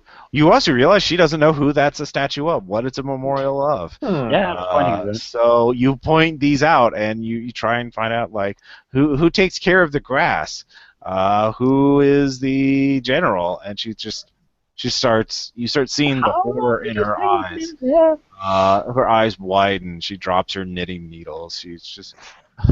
What's. Fred, get out of here! An old man rambles out. He just shuffles out, and he's like, "Yes, who is that man? Who is that a statue of? Am I losing my mind? Well, that's a statue of And you start seeing the same panic and fear in his eyes. Oh no, the dog's getting in on it too. No, that dog is barking. and they start panicking. Well, let me get on the party line and find out. Someone's got to know in this town, so he gets on the phone. Let's get out of there. So Does the flag have 36 stars? 36 and a half stars? Why I is just there keep- half a star? All right, so you're laying it I'm a clone on. of an, I'm a clone of an evil yeah, secret genius. So You gotta do some little evils to balance yourself. so I will. So I think I'll stand up on like a park bench or something, Okay. and I'll say, you know, and this man was the greatest hero this country has ever known, and you can't even remember his name. You should be ashamed of yourselves. And then I'll use. That might reassure him. Are you using the mask? Are you using the menace? Yes. Oh, God. All right. So go ahead and roll. Yep. So this will be at the ascendant tier. Yes. Oh God. So Are we wait, gonna be one scared second. too? I leave the area. Yeah. I'm just kind of. So yeah, I know, he's getting the boss. I'm out. Yeah. Let Harry go ahead. Yeah, so this ends with a +4 at the ascendant tier. Okay. +4 at ascendant. This man was a hero. So you just start yelling at people and berating them for their lack of knowledge of their true hero, which accelerates the the mimetic virus that essentially you've introduced into the town. No matter what That's happens, it's gonna be this is big. a success. So it doesn't take long until the screaming starts in the distance, and there is gunfire, and there are someone sets the school on fire. Oh. So there's a fire in the distance. Children. The Is it town school is hours? collapsing. B, you can give me a sorcery check. Should I be going to save students? Well, that's up to your character's more. If you have a conviction that would you could compel yourself to put yourself in danger to rescue them. Unfortunately, all mine are built around self-improvement. Well, hold on. First off, All right. This has gone on for long enough. I am not my clone mother. I'll alright. compel myself. Yeah. Oh, one thing at a time. First up, Micah. I get a +3 Okay. spell. Okay, so B realizes that the spell. This is the one weakness of it. Well, part of it is functioning. The alert to cerulean part is functioning. It's sending out an alarm that you realize cerulean would be able to hear from space, and is. But of course, there's no one there to pick it up. So part of it is still working, but not the turning them into vengeful ghosts. Anyone who dies as a result, they're not guarding it, they're just going to die normally. So you don't have to worry about angry ghosts. So yeah, it's falling apart, but it's going to cause a lot of psychic damage. Yeah, pulling that band-aid off, it was the only thing holding the gangrenous limb together. So this town is disintegrating before your eyes, and everyone's going to be traumatized by that. But whether they're dead or just traumatized is up to you guys. So we'll just go left to right. Iconoclast, you're using transhumanism for all, I guess, or I'm not my clone mother. I am not my clone mother, definitely. I started this. At least I won't allow it to get any. All right, further. so everything's going wrong at once. Everyone's just going fucking nuts. What are you going to be doing to save people? You realize if you just get them out of the town, away from the statue, they'll probably calm down. I'm gonna. Awesome. Well, I'll hold tell on. the Let's others do that. Iconoclast first. I'll just go from left to Oh, right. sorry. Yeah, Iconoclast, what are you going to do? Let's see then. Treatment health wouldn't work because it's more mental. So treatment composure would have worked, but I don't have that. Yeah, you could. Well, I mean, there will be people that will be physically hurt by this as they are going. What I'm going to do instead is going to identify the people who are most bug nuts, insane, going around with shotguns and stuff like that, and I'll just tranquilize it, tranquilize it. Okay, so you're going to tranquilize use your variable to have knockout darts. Yes. Okay, that's fine. Give me a roll on that. How does that work? Let's see. It's +2, and I'm at 12. That was weird. Sorry, that was me shutting something down. My bad. All right. I get +2. +2 with the superhuman tears. All right, so you start darting people. They fall down unconscious, so they won't cause any trouble, but someone will need to get them out of the town because certainly other rampaging people. With the 2, you're not going to be able to dart everybody, No. even with spray. Because there's dozens. I mean, I'm essentially the medic going around. Yeah. But I don't have enough darts for everyone. Exactly. So you are darting them as quickly as you can. So you're minimizing the amount of damage that is caused. So that's what you're doing. So that's good. So your main thing is someone will need to. You'll either have to take a willpower check, is watching some of those helpless people get hurt, or someone will have to get those people out of danger. So Daniel, what is Gas Guzzler going to be doing? I think I'm going to pop in one of my nitro charges here and just start extracting people at superhuman speed. Yeah, give me a roll for that. All right. 0, but at superhuman tier. Well, a 0 is not a success at all. You need at least a +1 to actually do things. So you. Yeah, I just hit 0. Okay, so do you want to spend a fate point, or do you have a fate point to spend? Actually, I have 5, so yeah, I'll spend a fate point to give that. All right. Too. So with a fate point, you're able to just pick up the ones that have been darted by Iconoclast. So you two work as a team, extracting people, putting them at the gas station, that kind of thing. So you're saving some of them. Hooray! You both get a fate point for that. Which is what I just spent. Yeah, exactly. So you're about there. Fate So, Parmesan. Time well spent. Steve, the undead grad student, you Oh, have terrorized the shit out of the town. okay, so first things first, I'll switch my disguise. Okay. And then I will compel my. And then I will compel my assimilationist undead to get self-conscious and start running around like everyone else. Okay, so, all right, so you're not helping at all. You get your fate point by just. Yeah. Just trying. Oh, is everyone else doing this? I'll do this too. Okay. I'm just trying to fit in with the rest of them. You are a true Well student done. of your You craft. get a fate point for that. Everyone else will have, if well, it depends. So I'd say, yeah, they're going to help about half the people. So B and Knight, you have to save about 50 people before they're, burned to death, run over, shot, beaten, whatever. There's a lot going on. So. Oh my God, it's terrible. And here's the part that I'm conflicted on, because Knight has a conviction called protect command authority above all else, and that's B. Yeah. So his initial thing is, with all the confusion, shooting everything, is to get her over to the gas station, which is a safe place. You could, yeah. Yeah, that's his big drive. But because I'm down to, if I'm right, 1 fate point because I've been using my magic. Until the scene ends, yeah. Yeah, until the scene ends. So, and I used another one. So technically, currently, I'm down to 1. So I'd want to pick up some more fate points. Yeah. What about the will to live isn't just for humans, because these Yeah, are but magical I'd have to compel that and spend my last fate point. So here's the thing.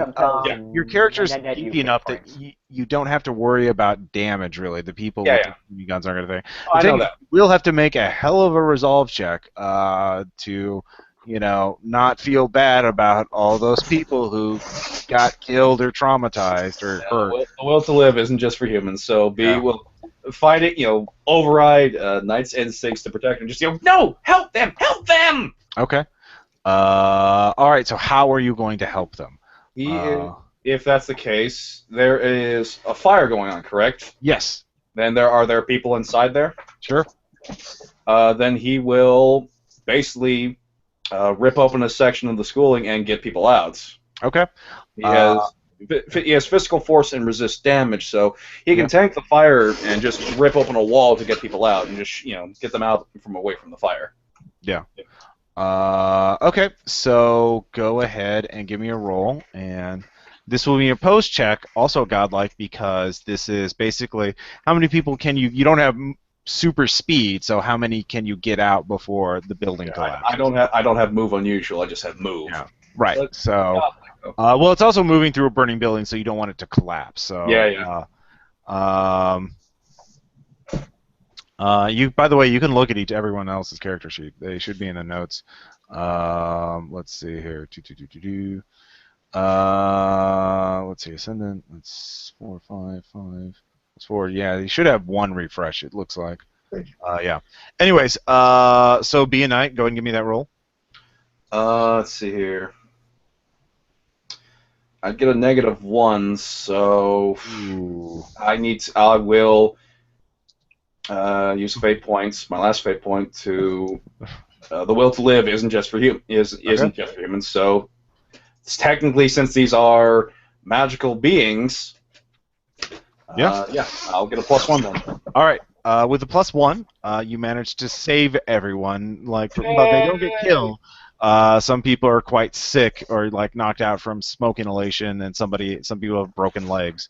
Or I can arms. probably treat that. You can't treat that. So you don't have to make a resolve check, and you will get your fate point back. So you're basically where you started.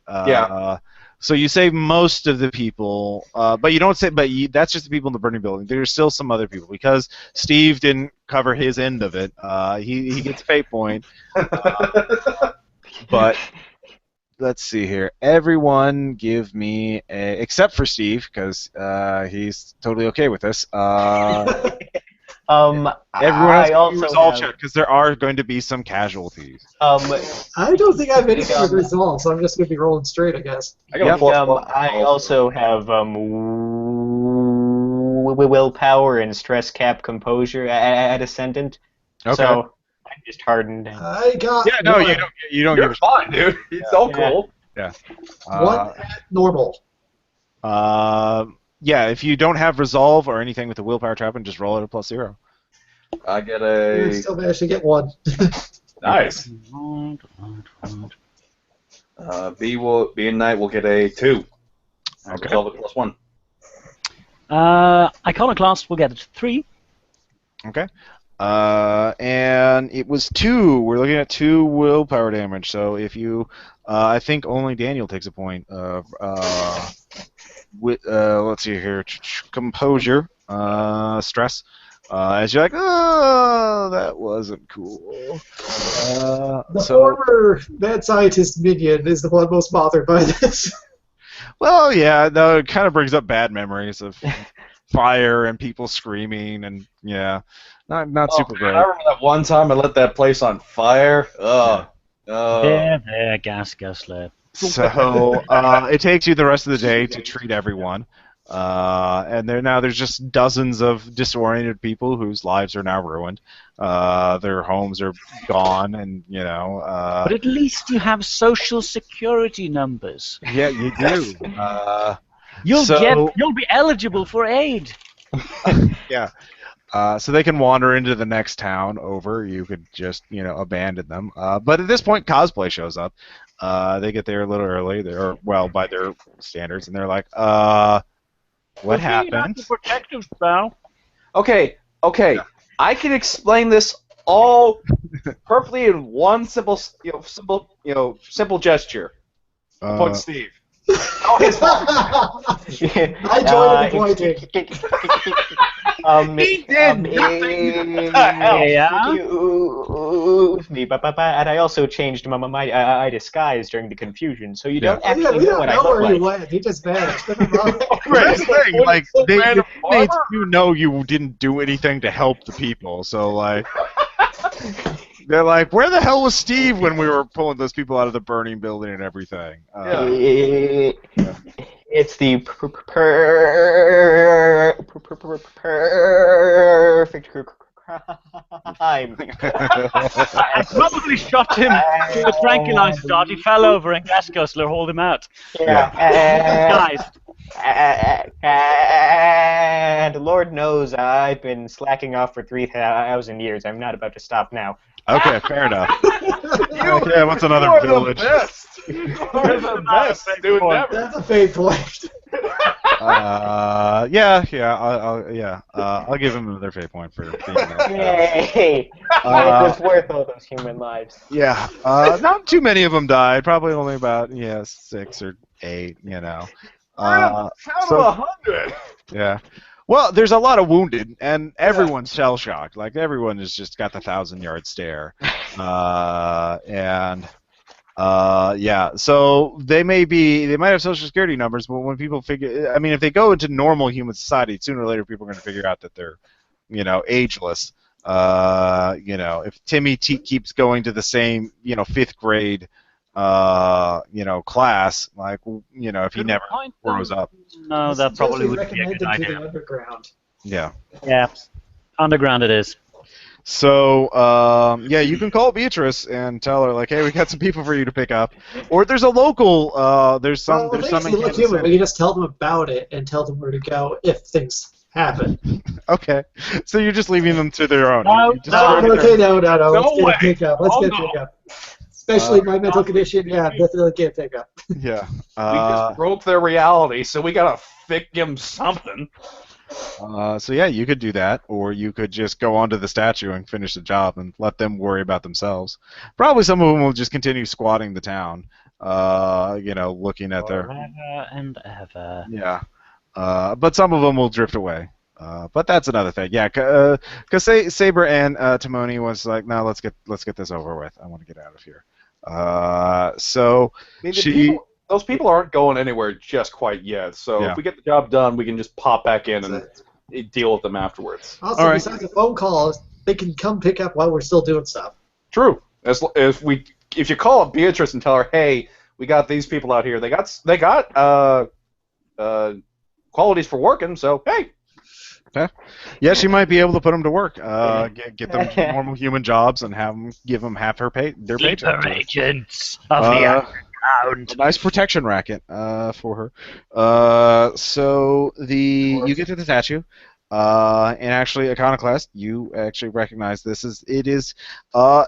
he layered his security. This is actually a technological lock. There are alien symbols on the side of the statue. You recognize them as Ludian symbols, but that represents a code that can be punched in to open the access to this. So you can give me an But he implanted was a memory. magician, so the password is password. Yeah, so it is Build-A-Base. Okay, so a mummy shows up. You. Uh, You're the mummy. We can't not see you. so give me implanted memories. Virginia. Right. 4 plus... Actually, I think it might not be password this time. 1. 1. It's not password. He actually did change it, so you realize you can just spend the next night. You can crack it though. It'll take you. You can just. I have 6 fate brute points force. now. I'll spend a fate point on genetically augmented intellect. Okay. With a 3, you open it up. It was Cerulean 1. He Ludian. So yeah. You open it up. It reveals an elevator going down. It is large enough for everyone to go on. So I turn cosplays. over. B turns to Gussler. All right, fine. You could say, I told you so, but I still defend that it could have been a teleporter. We could have done it without the fires. Without the death. I mean, Without the mummy hypothetically. disappearing and running around like an idiot. Well, you realize if you breached the elevator shaft, it probably would have collapsed, caused a massive, cave-in, or caused breaching charges to go off, and thus notified the authorities. So, but you don't know because you're getting in there. So you go the elevator. You take the elevator down, and then it comes to a door that is closed. Iconoclast, you're the scientist. Actually, you have tanks. You could just punch the door in, or you could try and attack the keypad. We should examine it might be first so we surprised. Right, know I it's had a bad a idea. do this. Sorry, everyone's talking at once. Sorry. No, that's fine. So Iconoclast, what are you gonna do? Are you going? Well, is the group going to punch it or hack it? Or hack it and then punch it. I'd if it's a rather hack. just examine it first to see if it'd be bad for us to punch it. Okay. No. Little girl here, gonna punch it. Okay. Oh, so you are going to punch it? She's gonna have Knight punch it. Okay, great. Iconoclast is like, I'm not sure how to break through secure. Boonch! Yeah, exactly. So go ahead and give me a roll. I have strike unusual, so he basically all of a sudden you hear this happen as this blade comes out of his shoulder, very Guyver-esque, and just goes wham. All right, what's the roll? It will be strike unusual. It's the Herculean Behemoth familiar, so Yeah. it'll be a godlike. So that's a +4. All right. Yeah, with godlike at +4, with a giant knife. You punch a massive hole in it. If you do need a roll, I get a +2, so that will be +6 a godlike. Yeah. That was quite good enough to trigger the alarms and See, knock this the is doors why I'm wide down. awake. And the sentry turrets spin to life. no. Two Gatling lasers, Gatling cannons, actually, start spinning up and opening fire. And this will be let's take a look. So everyone will need to give me. This is a spray attack at all of you at ascendant tier, and this will be at a 5. Okay. Oof. Is this a new scene? Yeah, Sorry. I would say going in there is a new scene. So. All right, so I'll be popping a full nitro again to get my dodge in there. All right, yeah, you can spin around. The cosplay people, I'll say they deal with it. I'm not going to roll for them, but they will survive it. How big is the door? Because we got. It is very large. It is big. Okay. Actually, Two truth double is, doors. at +4 armor plating at superhuman, maybe I could just try to take it. I'm not sure. Well, do you have you're it? at a -2 from it being ascendant because you're at superhuman, right? That's Well, fine. Well, it gets a plus. Yeah, there's a +2 difference in tier if you're defending at superhuman. So it got a 5, so that would be 7 if you're at superhuman. Yeah. Well, both of them were at superhuman, so I'll try the full nitro here. Yeah. For And me. wow, I should never have done anything. That was a waste of a nitro charge. I have -1. Okay.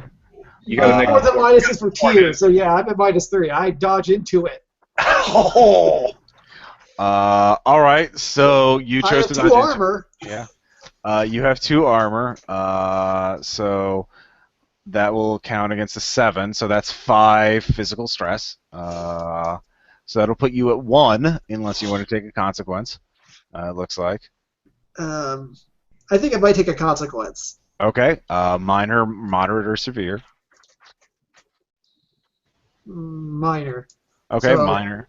So I'll have 3 stress left, I guess. Yeah, you have 3 stress left, and you have minor consequence. Your minor consequence is filled for now, and I would say, I guess it could be scuffed up or something like that, or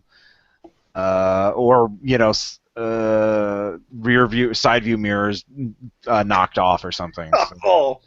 yeah. No, the look, my looks. Okay, so that's for Gas Guzzler, Iconoclast. I'm reading on the dismantle skill that the dismantle trapping can be used to make assessments or declaration about a device or structure. Would that these Gatling guns be counted as? Oh yeah, you could actually. I would say you could use that to if you make a roll, and I'd say the difficulty would be normal. If you get a 4 or better, you can declare an aspect blind spot, and you could just use that to say it doesn't hit you at all. My thoughts exactly. Yeah, that's a very clever use of this thing. So yeah, dismantle. You're like, oh, there's a blind spot right here. I don't have to dodge at all. So.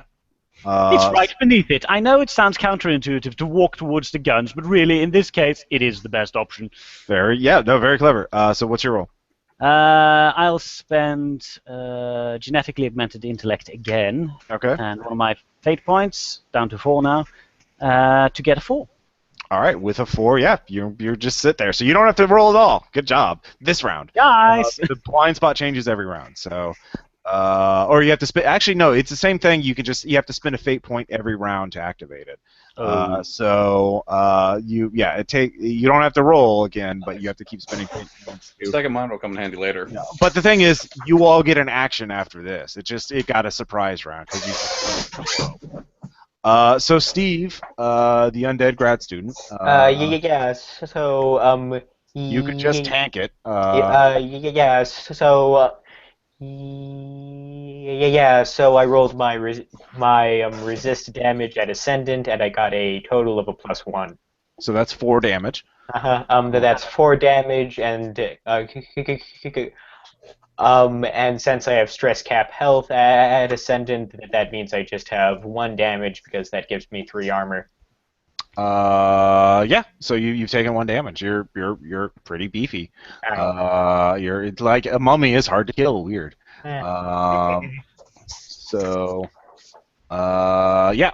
But yeah, they are going. So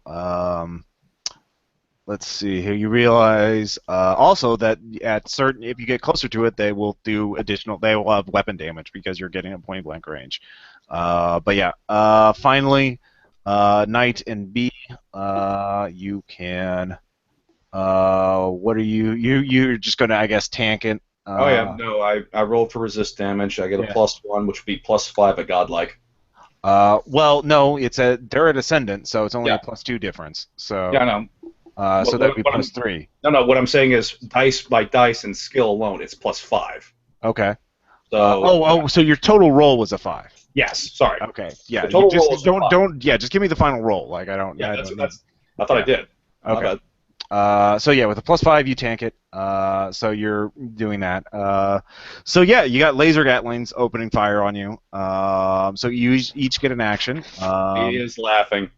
Now, Iconoclast created an aspect on it that, blind spot. Any of you can spend a fate point to not have to be attacked next round as you jump up around, because it's a temporary aspect on that.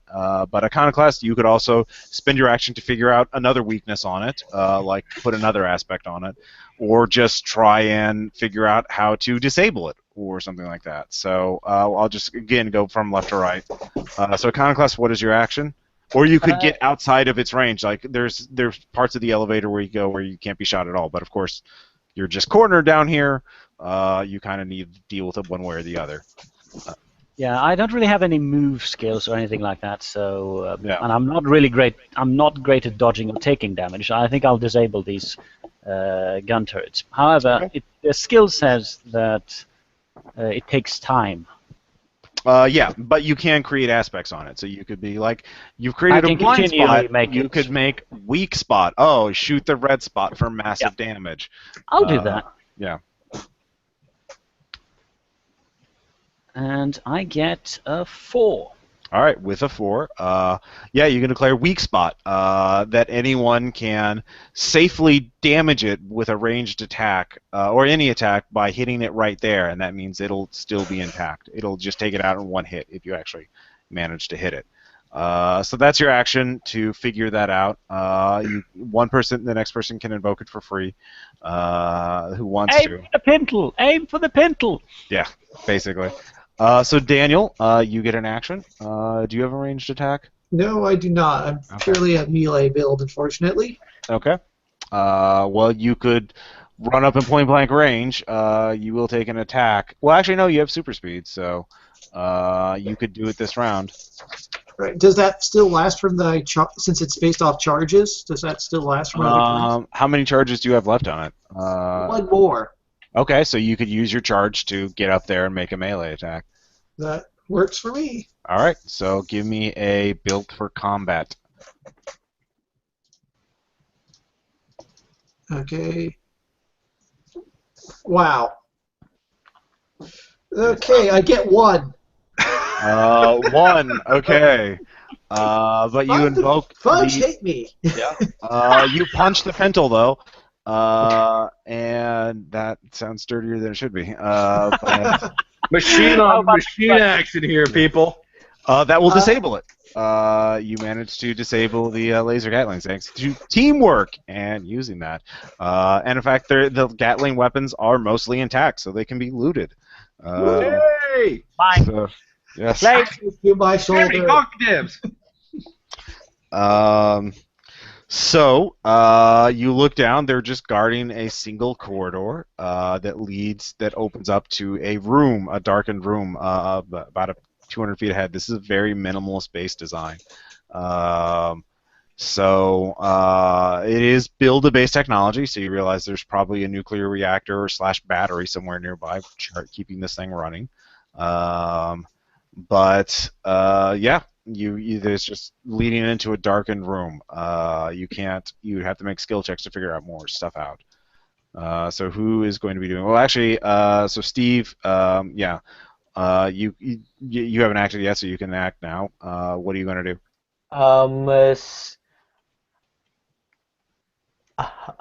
Since my undead grad student skill has the examine Examine? trapping, Okay. I will examine my Okay. surroundings. All right. Give me a roll. Oh. Well, okay, so I got a +1 at extraordinary. Okay. You look down there. You can't see a whole lot. It does look markedly different than the corridor. You see, it looks like a stone wall, to the next room, and there is a door in past the next room. So it looks like the door is like some sort of antechamber to the final door in this base. But it looks like the corridor you're in now is metal corridor, typical sci-fi kind of corridor looking space, but it opens up into a stone room, which seems unusual. Also, the floor in the next room is lower than this corridor. You'd have to drop down into it. So, but you can kind of see the top of the door leading to the thing. So, slightly unusual configuration. Okay. So that's what you figure. That's what you can see from the safety of the corridor you're in. So I assume Iconoclast is getting the loot back, or onto the elevator so you can go back up with your Gatling guns. But Knight and B, you haven't acted yet. What do you want to do? Take points.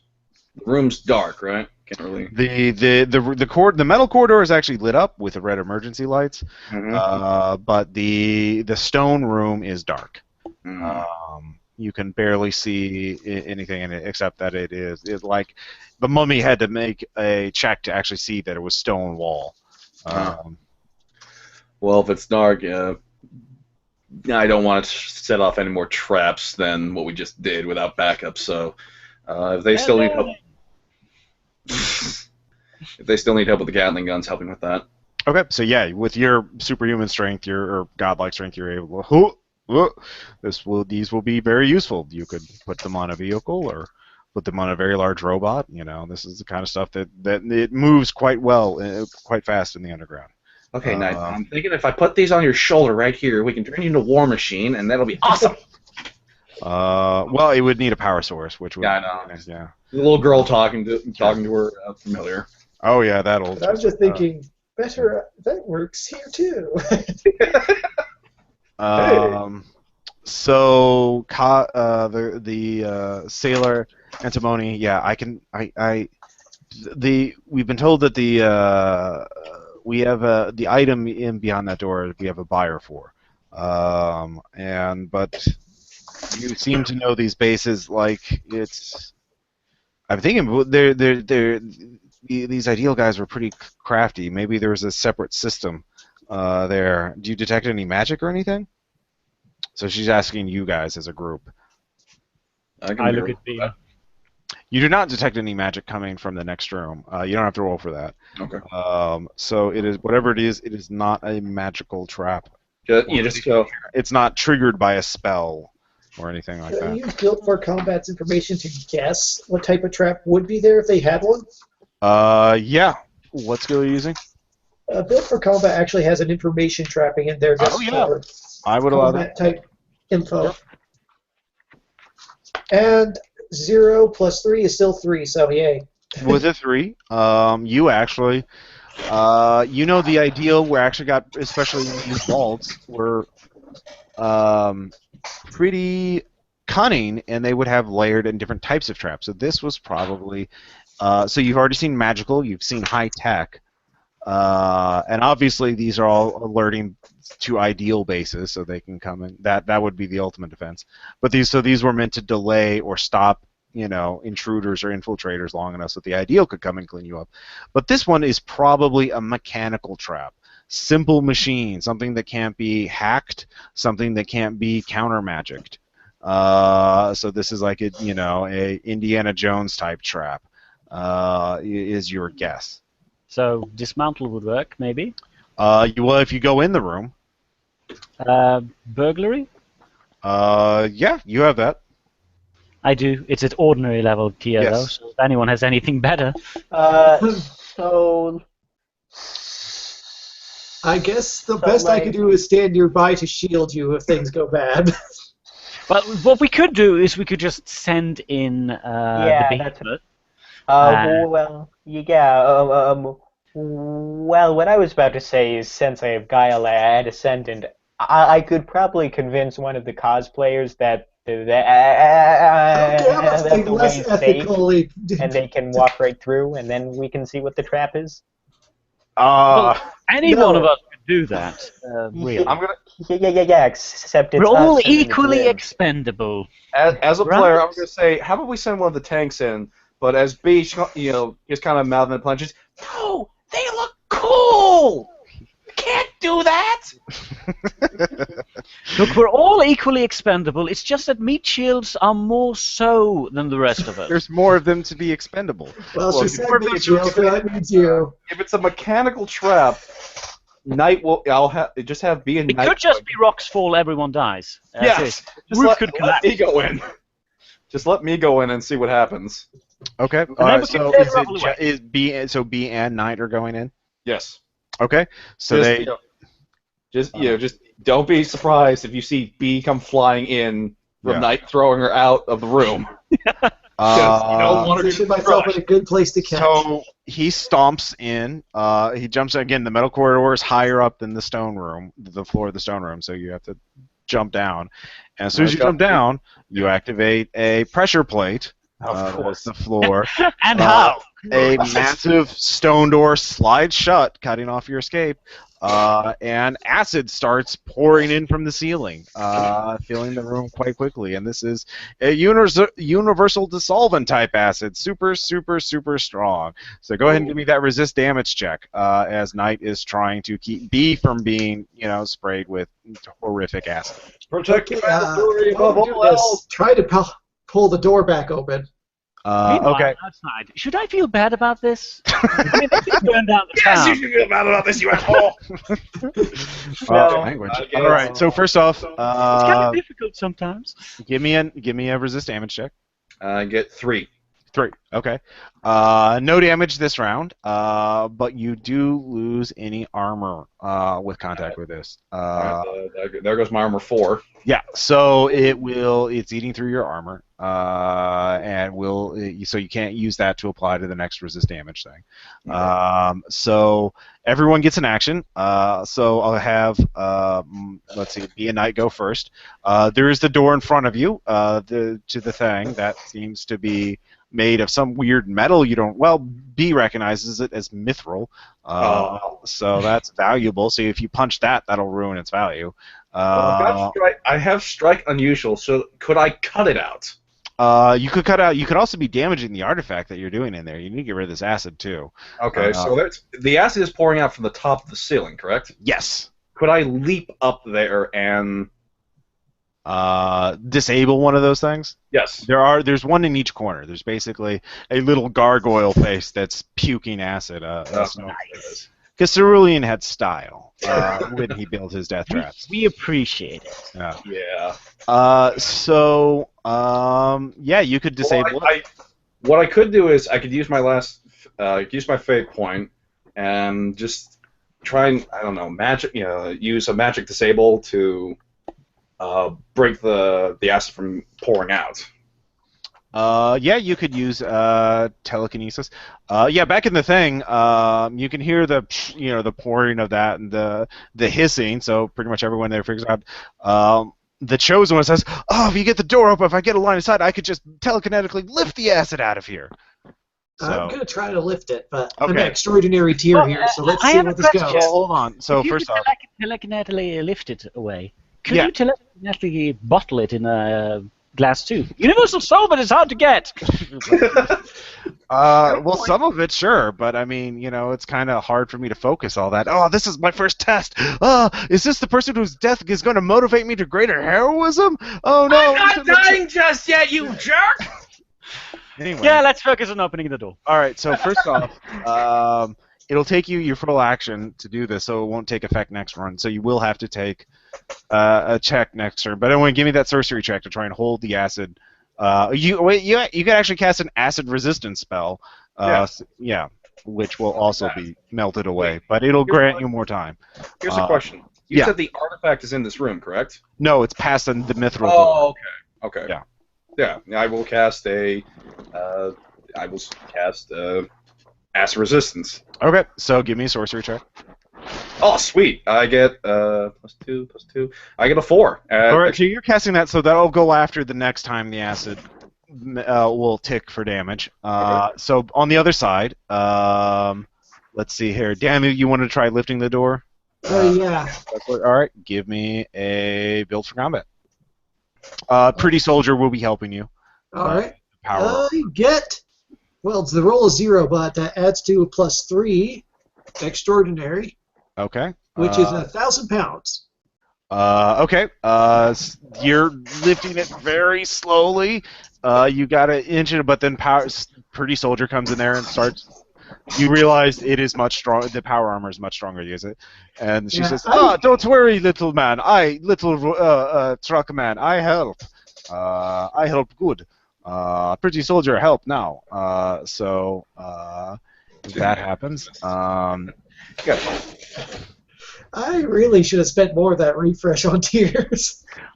tears make a big difference. Why do you think I have Knight and Godlike? Oh, and also Saber Antimony also helps, and she has superhuman strength as well. So the three of you are lifting it up slowly. Marcus. Okay, fine. I guess chosen- I'll help with my ascendant tier physical force. Oh yeah, hey, the mummy. Yeah, all four of you are lifting this incredibly heavy gate up. You realize there are also pistons pushing it down. So it is a very, very well designed mechanical stone gate. But the chosen one is already leaning down, and he is sort of keeping the acid from spraying onto you guys and trying to scoop it up telekinetically. So one more check. Give me one more resist damage check before the resist acid goes off. So, and you're looking for 5. You're going to be taking 5 stress. 5 stress? At Godlike. Let's see here. It's really strong acid. Yeah, Meanwhile, Iconoclast is getting out the glass bottles. Yeah, yeah, exactly. Like, can we just scoop a little bit? Anyways, all right. Let's see here. Oh, I get it. I get 5. all right, I was just about to say, oh crap, I'm gonna need to use a fate point. Oh wait, no, I get a 5. all right. You fortunately, he is a hoss, and the acid resistance spell kicks in. So his armor's all battered up. But then the team lifts the gate open. The chosen one starts telekinetically moving the acid down the tunnel up the elevator shaft. Iconoclast, you manage to just dip some of your vials in the telekinetically moved liquid. So you get, I'll say, 10 loot from that. Yeah. So good job profiteering. Gatling guns, acid. We're making bank here, people. So the chosen one flies out to take care of the acid. He will disperse it in on the burnt out ruins of the school, because why not? Kids everywhere for choice. Yeah. Well, Yeah. And so finally, you get in there. There's the mithril doors that lead open into the vault. So Saber Antimony knows this. There's of course, a magical cipher, but she has apparently been told how to open this. as there are these sort of leering demonic faces that speak riddles in ancient Latin, but she answers them and pushes the faces in a certain order. And as she pushes them in there, they contort in like, "You are making a grave mistake.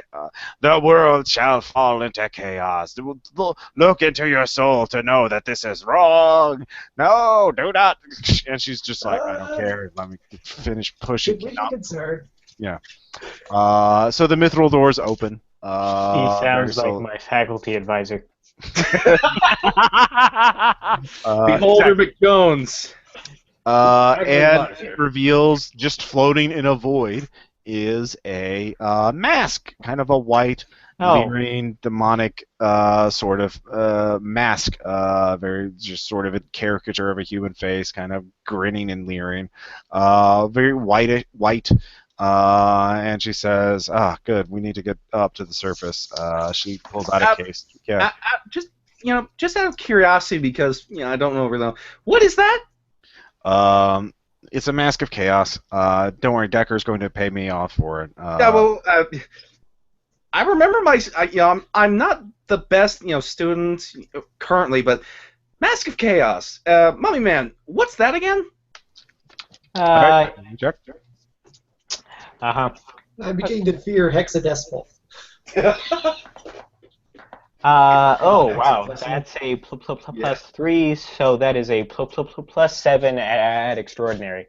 Okay, so, these are a category of magical artifacts. Each contains the spirit of a capricious or violent or dark demigod, nature spirit, or other powerful magical being. See, thousands of years ago. In fact, you probably would have, if the humans had caught you, you would have wound up in one of these masks. There were so many magical beings causing havoc on Earth that the wizards and, spellcaster mortals got sick of it, and they started confining them into these prisons that were masks, because they also wanted to use and exploit their power. And so the masks, there's a whole category of them, and you've heard that there's actually a criminal syndicate that has started to make use of these masks, called Mischief. And Mischief is run by this fixer named Decker, and he, there's a lot of masked bank robbers now that have superhuman powers. But there's prophecies about the Mask of Chaos causing apocalyptic events, catastrophes and cataclysms and whatnot, especially if there's too many of them running around. Probably just fan fiction. Yeah, probably. So, so Saber apparently, but actually, Iconoclast, you know that Mischief pays a high bounty for these things, and also only anyone who is allowed onto the Mischief crime network can then give out contracts for the Mask's crew to go out on. And Wait. Yeah. God damn it. Payday. You just caught it, didn't you? Yeah.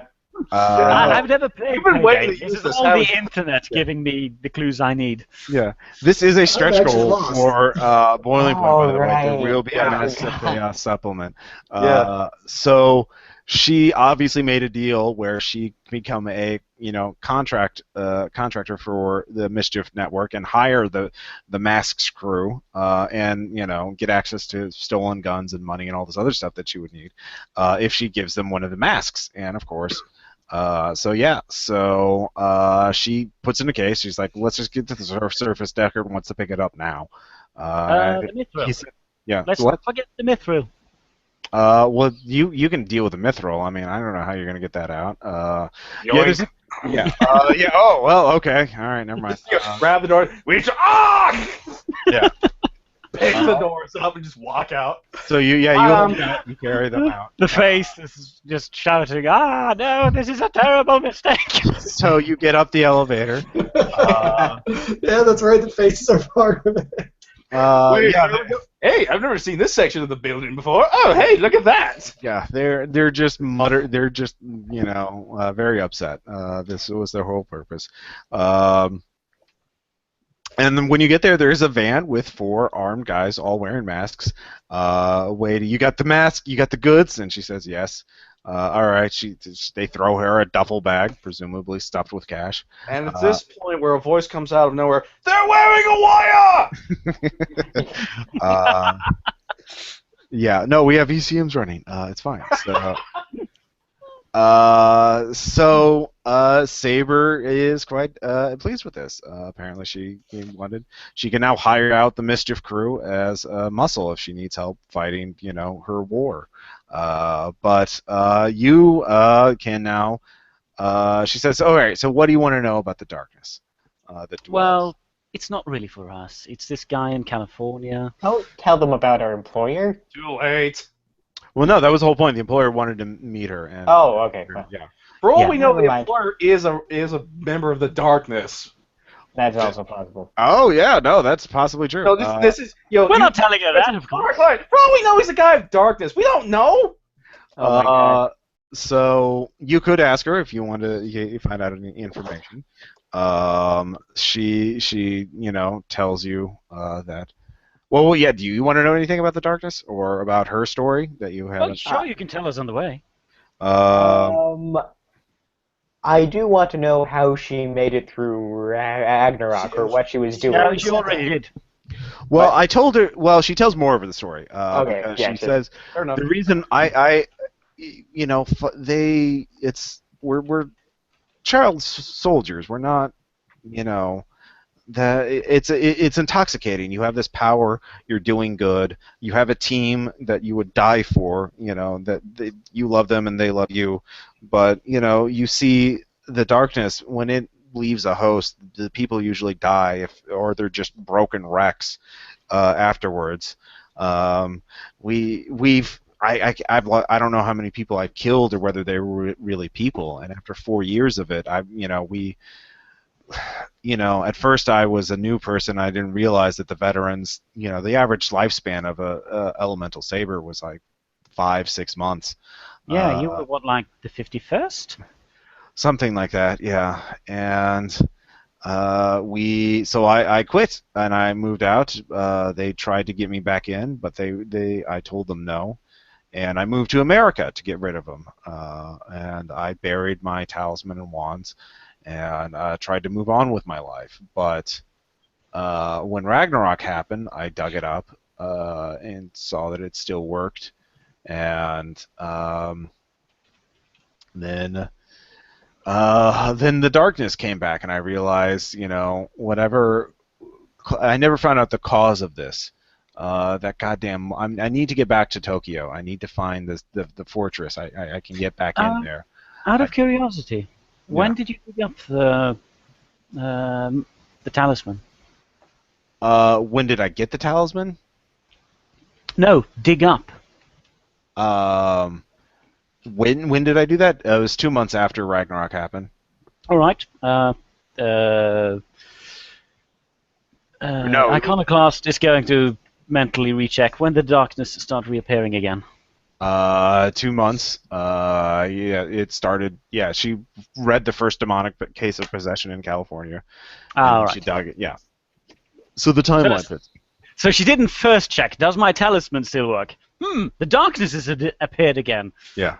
Oh yeah. No, she clearly waited until she heard the dwellers were coming back. All right. Yeah. That's good.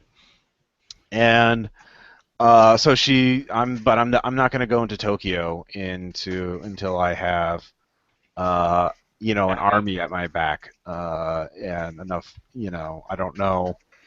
What if there are other Elemental Sabers that there have been some other people running around claiming that they're Sabers, but I can't tell if they're. I was out of there for years, so I don't know if they were just using different powers to copycat us, or if they did the same thing I did. And that goddamn molecat knows more than it let on, and I need to make an answer for what it did. And Is it still here? I don't know. I don't know if it was the actual source of powers or if it was channeling them through another thing. It was so cute. We would never really focus on it. There was just always fighting took so much out of us. I can never. So that's her story. She is building up. That's her goal. What is she's working towards? She just completed her first milestone, making allies with mischief, so she could use their network to smuggle in weapons and her team into Tokyo without raising a concern. We all congratulate her on her first Chivo. Yeah, exactly. Claps all around. Claps all around. So, Pretty Soldier. Pretty Soldier takes off her helmet. It is a young woman. She is short, long blonde hair, wearing cargo, wearing a jumpsuit. Lots of pockets. She is very happy and enthusiastic. Oh, this is like adventure! Oh, I have so much fun doing this. Gas Guzzler's sadly disappointed. They went around for the whole town mind break thing. Yeah, exactly. So, We still got to deal with him, don't we? yeah. Nope. No, you guys should just leave. So, I'll bribe Beatrice with something. yeah. Well, you have the mithril doors. Yeah, we can bribe her with the mithril doors. She likes magical stuff. Yeah, she could certainly smelt those down. Screw those things. In most cases. Yeah. No, you're making it terrible. Ah! Yeah. Yeah. Asshole! So you send a message to the client that she's on hook, and she says, "All right." He gives you part of the payment, 15 loot for that. He has some questions, but he says he really wants to do. He'll pay an additional 25 bounty. Actually, additional 30 bounty or loot. Sorry, I'm getting my systems mixed up. Money units mixed up.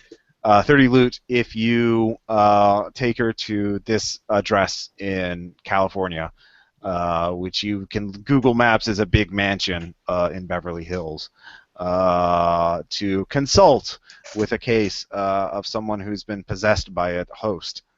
And you can piece together, you can look up who owns the house, you realize it's a wealthy producer in Hollywood, who clearly someone he cares about is possessed by the darkness that dwells, and probably wants to cure that person. So who better to ask than the only person who knows anything about these things?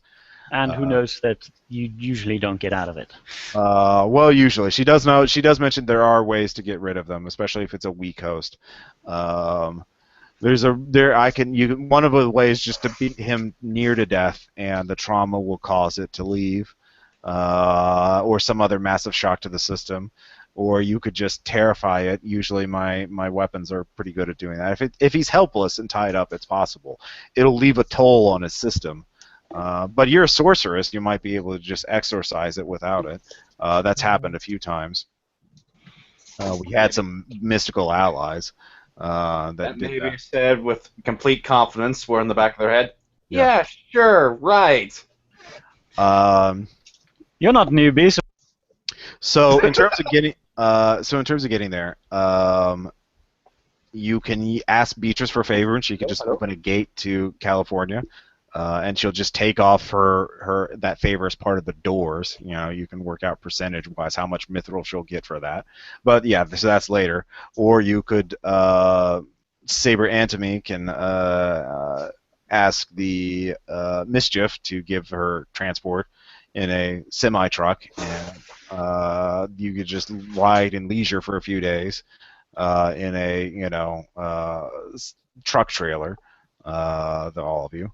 And just pull up there, or you can make your own arrangements. What do you guys say? Give Beatrice the rest of the mithril? That sounds fair. We've got the Gatling guns and acid. I think we could. How much would the doors be worth, though? More. Well, that'll take time to negotiate. Yeah, give her the doors. There's a bit of a glut in the mithril market lately, so you have to manage it. These doors were you're not. This is not the only vault with mithril doors that has been found. So someone dumped it on there and ruined it. So you have to figure it out. Yeah, the market's down. I just couldn't help but think of Professor White there. Gold's terrible. Market's down right now. From boiling point. So yeah, exactly. So yeah, but she can use it. She can actually make magical items from it. So Mm. she will be happy to actually just use it and craft things. You could ask Sparkles might use it. He can give one of his friends the magic power to make mithril weapons, and then just have him do it. Yeah. I'd like to point out that I like Sparkles. He's cool. Yeah. Let Night Beatrice shivers. do that. So which way is it? Magical or physical? I'm happy with magical. It Okay. beats sitting around in a trailer for a few days. Okay. So they open a gate for you. You step through from Kansas to California. From Kansas to New York, then to California, because you drop off all your loot in New York. And then they open another gate. So it's a very convenient thing. So you're in front of the mansion in Beverly He is humming Hills. Californication by the Red Hot Chili Peppers. Woo! I attempt to hum, but this sounds like an engine graphic. So I assume you guys just march up and knock on the door. You're like, hey, we're here. No, Knight will not knock on the door. Last time he did that, he broke a door. All right, fair enough. But one of the humanish ones will do that. Yes, yes. Iconoclast will sign, work forwards. Yes. So you open the door, or you knock on the door. There is a frantic-looking man, older man. You know that from his Google from googling around. That's the movie producer. Hi. Hello. All of you, come in. My big star. Yeah. Give me a celebrity name. Not a real one, but make up a celebrity name. George R.R. Rollins. George R.R. Rollins. Oh, an old man. Okay. Yeah. He was trying to feel young again. He, I don't know how he got a hold of it, but he got infected with this stuff, and I need it out of his system. So I assume all of you go in to look at the patient. And so what we've learned, would my menace plus psychic work on a weak possession? Yeah, it would. Saber Antimony actually looks around, though. She looks a little uneasy. She's like, what is something... Hey, have you checked these people out? Do you know them? Have you met them before? No, they just hired us. Oh. We are walking into a trap, aren't we? Maybe. Quite possibly. No, just that was what B was telling out earlier. We could be walking into a trap. So all right. So you're walking into the house, walking to the patient. You realize this could be a trap.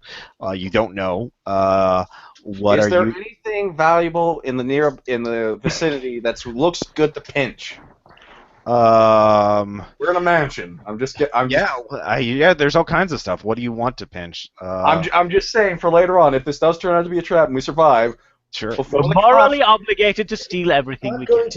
Okay. There's some tablets. There's a There's some. Apparently, the guy shops when he feels nervous and stressful. So there's shopping bags from Armani and Gucci and stuff like that. I just want to know so that when things go bad, we can just say, "Here's a profit for." Yeah.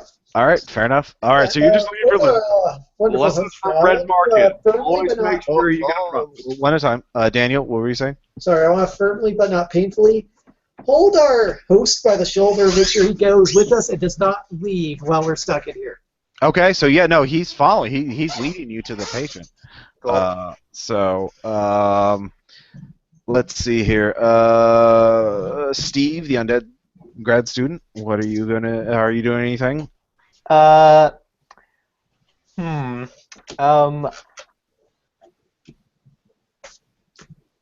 think that I'll just use my undead grad student to examine my surroundings again. Okay, give me an examine check.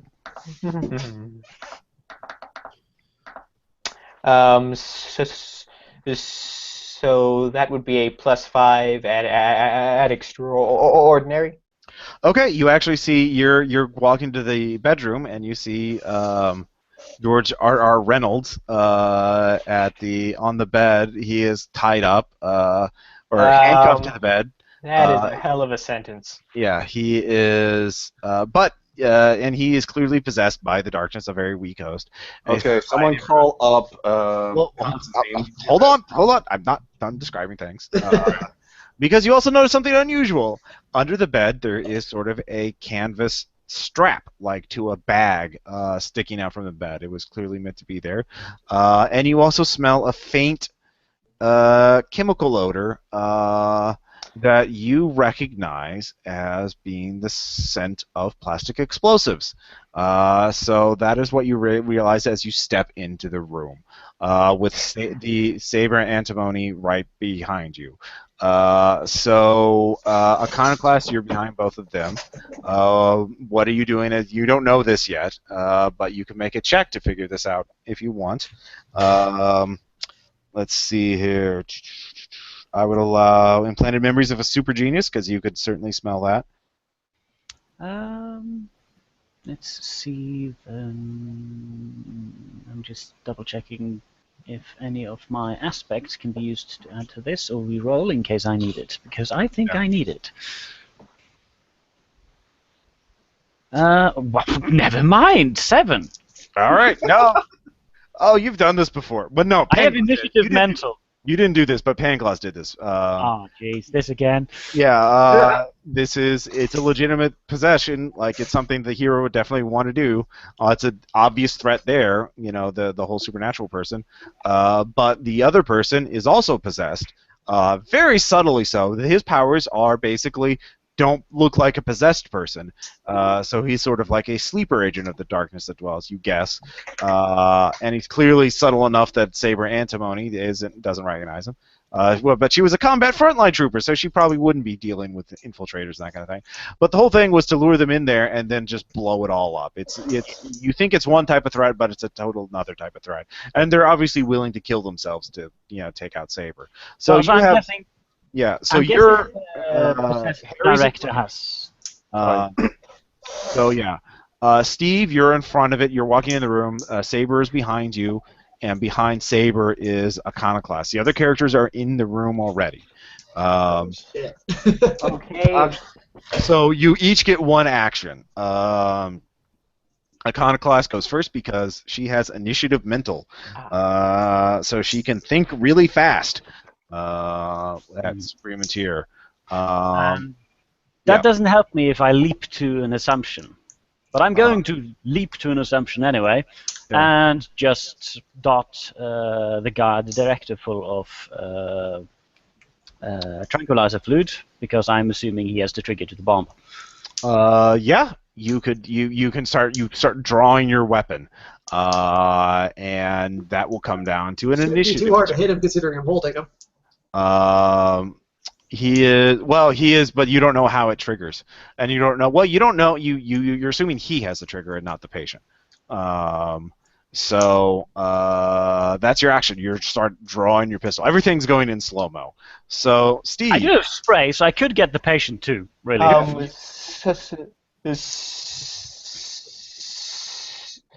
So I instantly use my menace plus psychic on the patient. Okay. To try to exercise him in case he has the trigger. I cast thee out, demon! Alright, yeah. No, that's... Okay, so I'll just roll for that. Okay. Look, I may not look it, but I'm meaner and older than you! Okay. So that is a +5 at the Ascendant tier. Yeah. Okay. He starts puking and convulsing. You forced me to use my evil eye. Okay, yeah, no, you do that. He is puking and convulsing. He's puking out the evil, though. Well, as just evil ectoplasm, purplish ectoplasm. That's just going out of his eyes, his ears, his nose, his mouth. It's super gross. The producer just panics and lurches forward and is like, "No! Oh, he's died! You're killing him!" Let's see here. So he's just trying to reach over him and I am holding him. Are you holding him against his will? Yeah, that's what I was trying to do earlier. Okay. All right. So you grab him, and he's like, "No, what are you doing? What are you doing?" So Iconoclast, go ahead and give me a dart roll. As you can watch that, you could see the guy there is something there is some sort of button on his palm or on his inner palm that he is twitching out. Like, is he going to push it or not? So you probably really want to make this dart check. 5. A 5. You really make this dart check. You shoot him right in his arm, and his arm goes numb, and he just Knight, I want you to be very, very careful with that man. Kill them all! Very careful. Do Knight. not press that button over there. Well, he can't push it if he doesn't have an arm or a hand. Well, Knight could nudge it. Okay, so you managed to stop the bombing before it goes off, and the producer is his eyes turn red at this point. He's like, "It doesn't matter. I've already notified the authorities. The feds will be here any minute. You'll all go down. The darkness that dwells shall overtake the earth. All shall perish in an infinite night. All shall..." Can I throw him out the window yet? No, don't throw him out the window. You throw him out the window.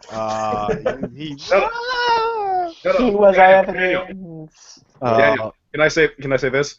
Yeah. Just, you see, no. B looks at, you just go, set him up! Yeah. Throw him, and Knight spikes him out.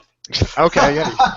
All right, so he's gone. That's a little more hardcore. He's dead. He's quite dead. Well, he's learned authority, so yeah, we now have something for them to actually arrest us for. Yeah, pretty well. You have illegal powers, which is... We're gonna get arrested anyway. Might as well have an actual trial. Could I please remind everyone that we have someone who can teleport us out of here? B, yeah, you could make that sorcery check. Yeah, but B will do that. But first, let's start pension stuff. Okay. I'm sorry. I want money. All right. Girl. I want to live good. I switch on my disguise as a beat cop. Okay. And try to slink away into chaos. Okay, so you just walk out. You're like, no, I've got this. A long time gonna go. All right. Okay, I'll there goes your cut of the profit. Plastic explosives just in case, and then put it in a bag. All right, yeah, you get the plastic explosives. They were triggered to the button on his hand. Dead man switch, basically. He was just waiting to see Saber. As soon as he saw Saber's face, he was going to push the button, but he didn't see her. The front door, make the cops kind of hesitant about coming in just quite yet. You could hold them off. You could try and... Well, of course, that'll put focus on you and put you at risk, because then you have to slink away. So you could just... So do you do that, Steve? Yep, I'm gone. All right, yeah, you're gone. You just walk out. Yep. So the rest of you can go now, but it takes some time. But you can already hear choppers and the sound of flying power armor units coming down. It would be better if we're not seen. All right, fine. Oh, look at Sam! All right. So give me a roll to see how if you are seen, because you might teleport into a public place. I get 3. 3. All right, with 3, what kind of place are you looking for? Let's see. We're in California, so are we near the waterfront? Yeah, you're in Beverly Hills. Oh, we're in Beverly Hills. I will go for a warehouse. All right, yeah. You're in a warehouse. On there. So yeah, you manage with the warehouse. The fact that you're anonymous, you managed to get away. They don't know who you are. And you did notice as you teleport, you see that Pretty Soldier has grabbed the large screen TV. Yes! I love you! It's like, I like TV. It's big. It's nice. Bigger than we can replace the one in our place, or you get we can watch movie at Underground. Very good. So very, very much nicer than Tunguska. So you make new friends, and you manage to call Beatrice again, and she opens a gate back to New York. Since you're in a nice empty a nice warehouse filled with stuff, but there's no one there because. So that ends the adventure. Good job. And I walk to the East Coast. Yeah, so Steve, the undead grad student, just hitches a ride back to the East Coast. He's very convincing. He's like, hey, do you want to ride? Yeah, of course, it's my car. Oh, yeah, it is your car. You're my chauffeur, though. Oh, yeah, I am your chauffeur. I'll drive you to New York. So you can do that. Drive me to New York, or something like that. By the time Steve gets there, his loot is gone. Yeah. Well, that's between. Yeah, it's probably a bad form to do that. You might need Steve's help. We'll leave him later. This is a 12-year-old I'm late to turn in my thesis again. So in total, Iconoclast tallies the loot. Do we get anything for the plastic? Or was that just that'd be worth another 10 loot. Yay. So yeah, you get loot. If there's a campaign, I'd tally it up, but you probably each come out with about 20 or 30 loot. Or 10 so you could buy a healing potion or something. And you've made new friends and released a dangerous artifact onto the world. As you watch news footage of them robbing banks in DC. I'd like to point something out to that, Ross. Yeah. Sparkles is still in the world. Oh yeah, no. Sparkles exists and will not be going away. Look, guys, No, that's true. One more. Exactly. What's one more? It's the tragedy of the commons. Like, I get paid by making the world more unstable and chaotic. Like, why do I care?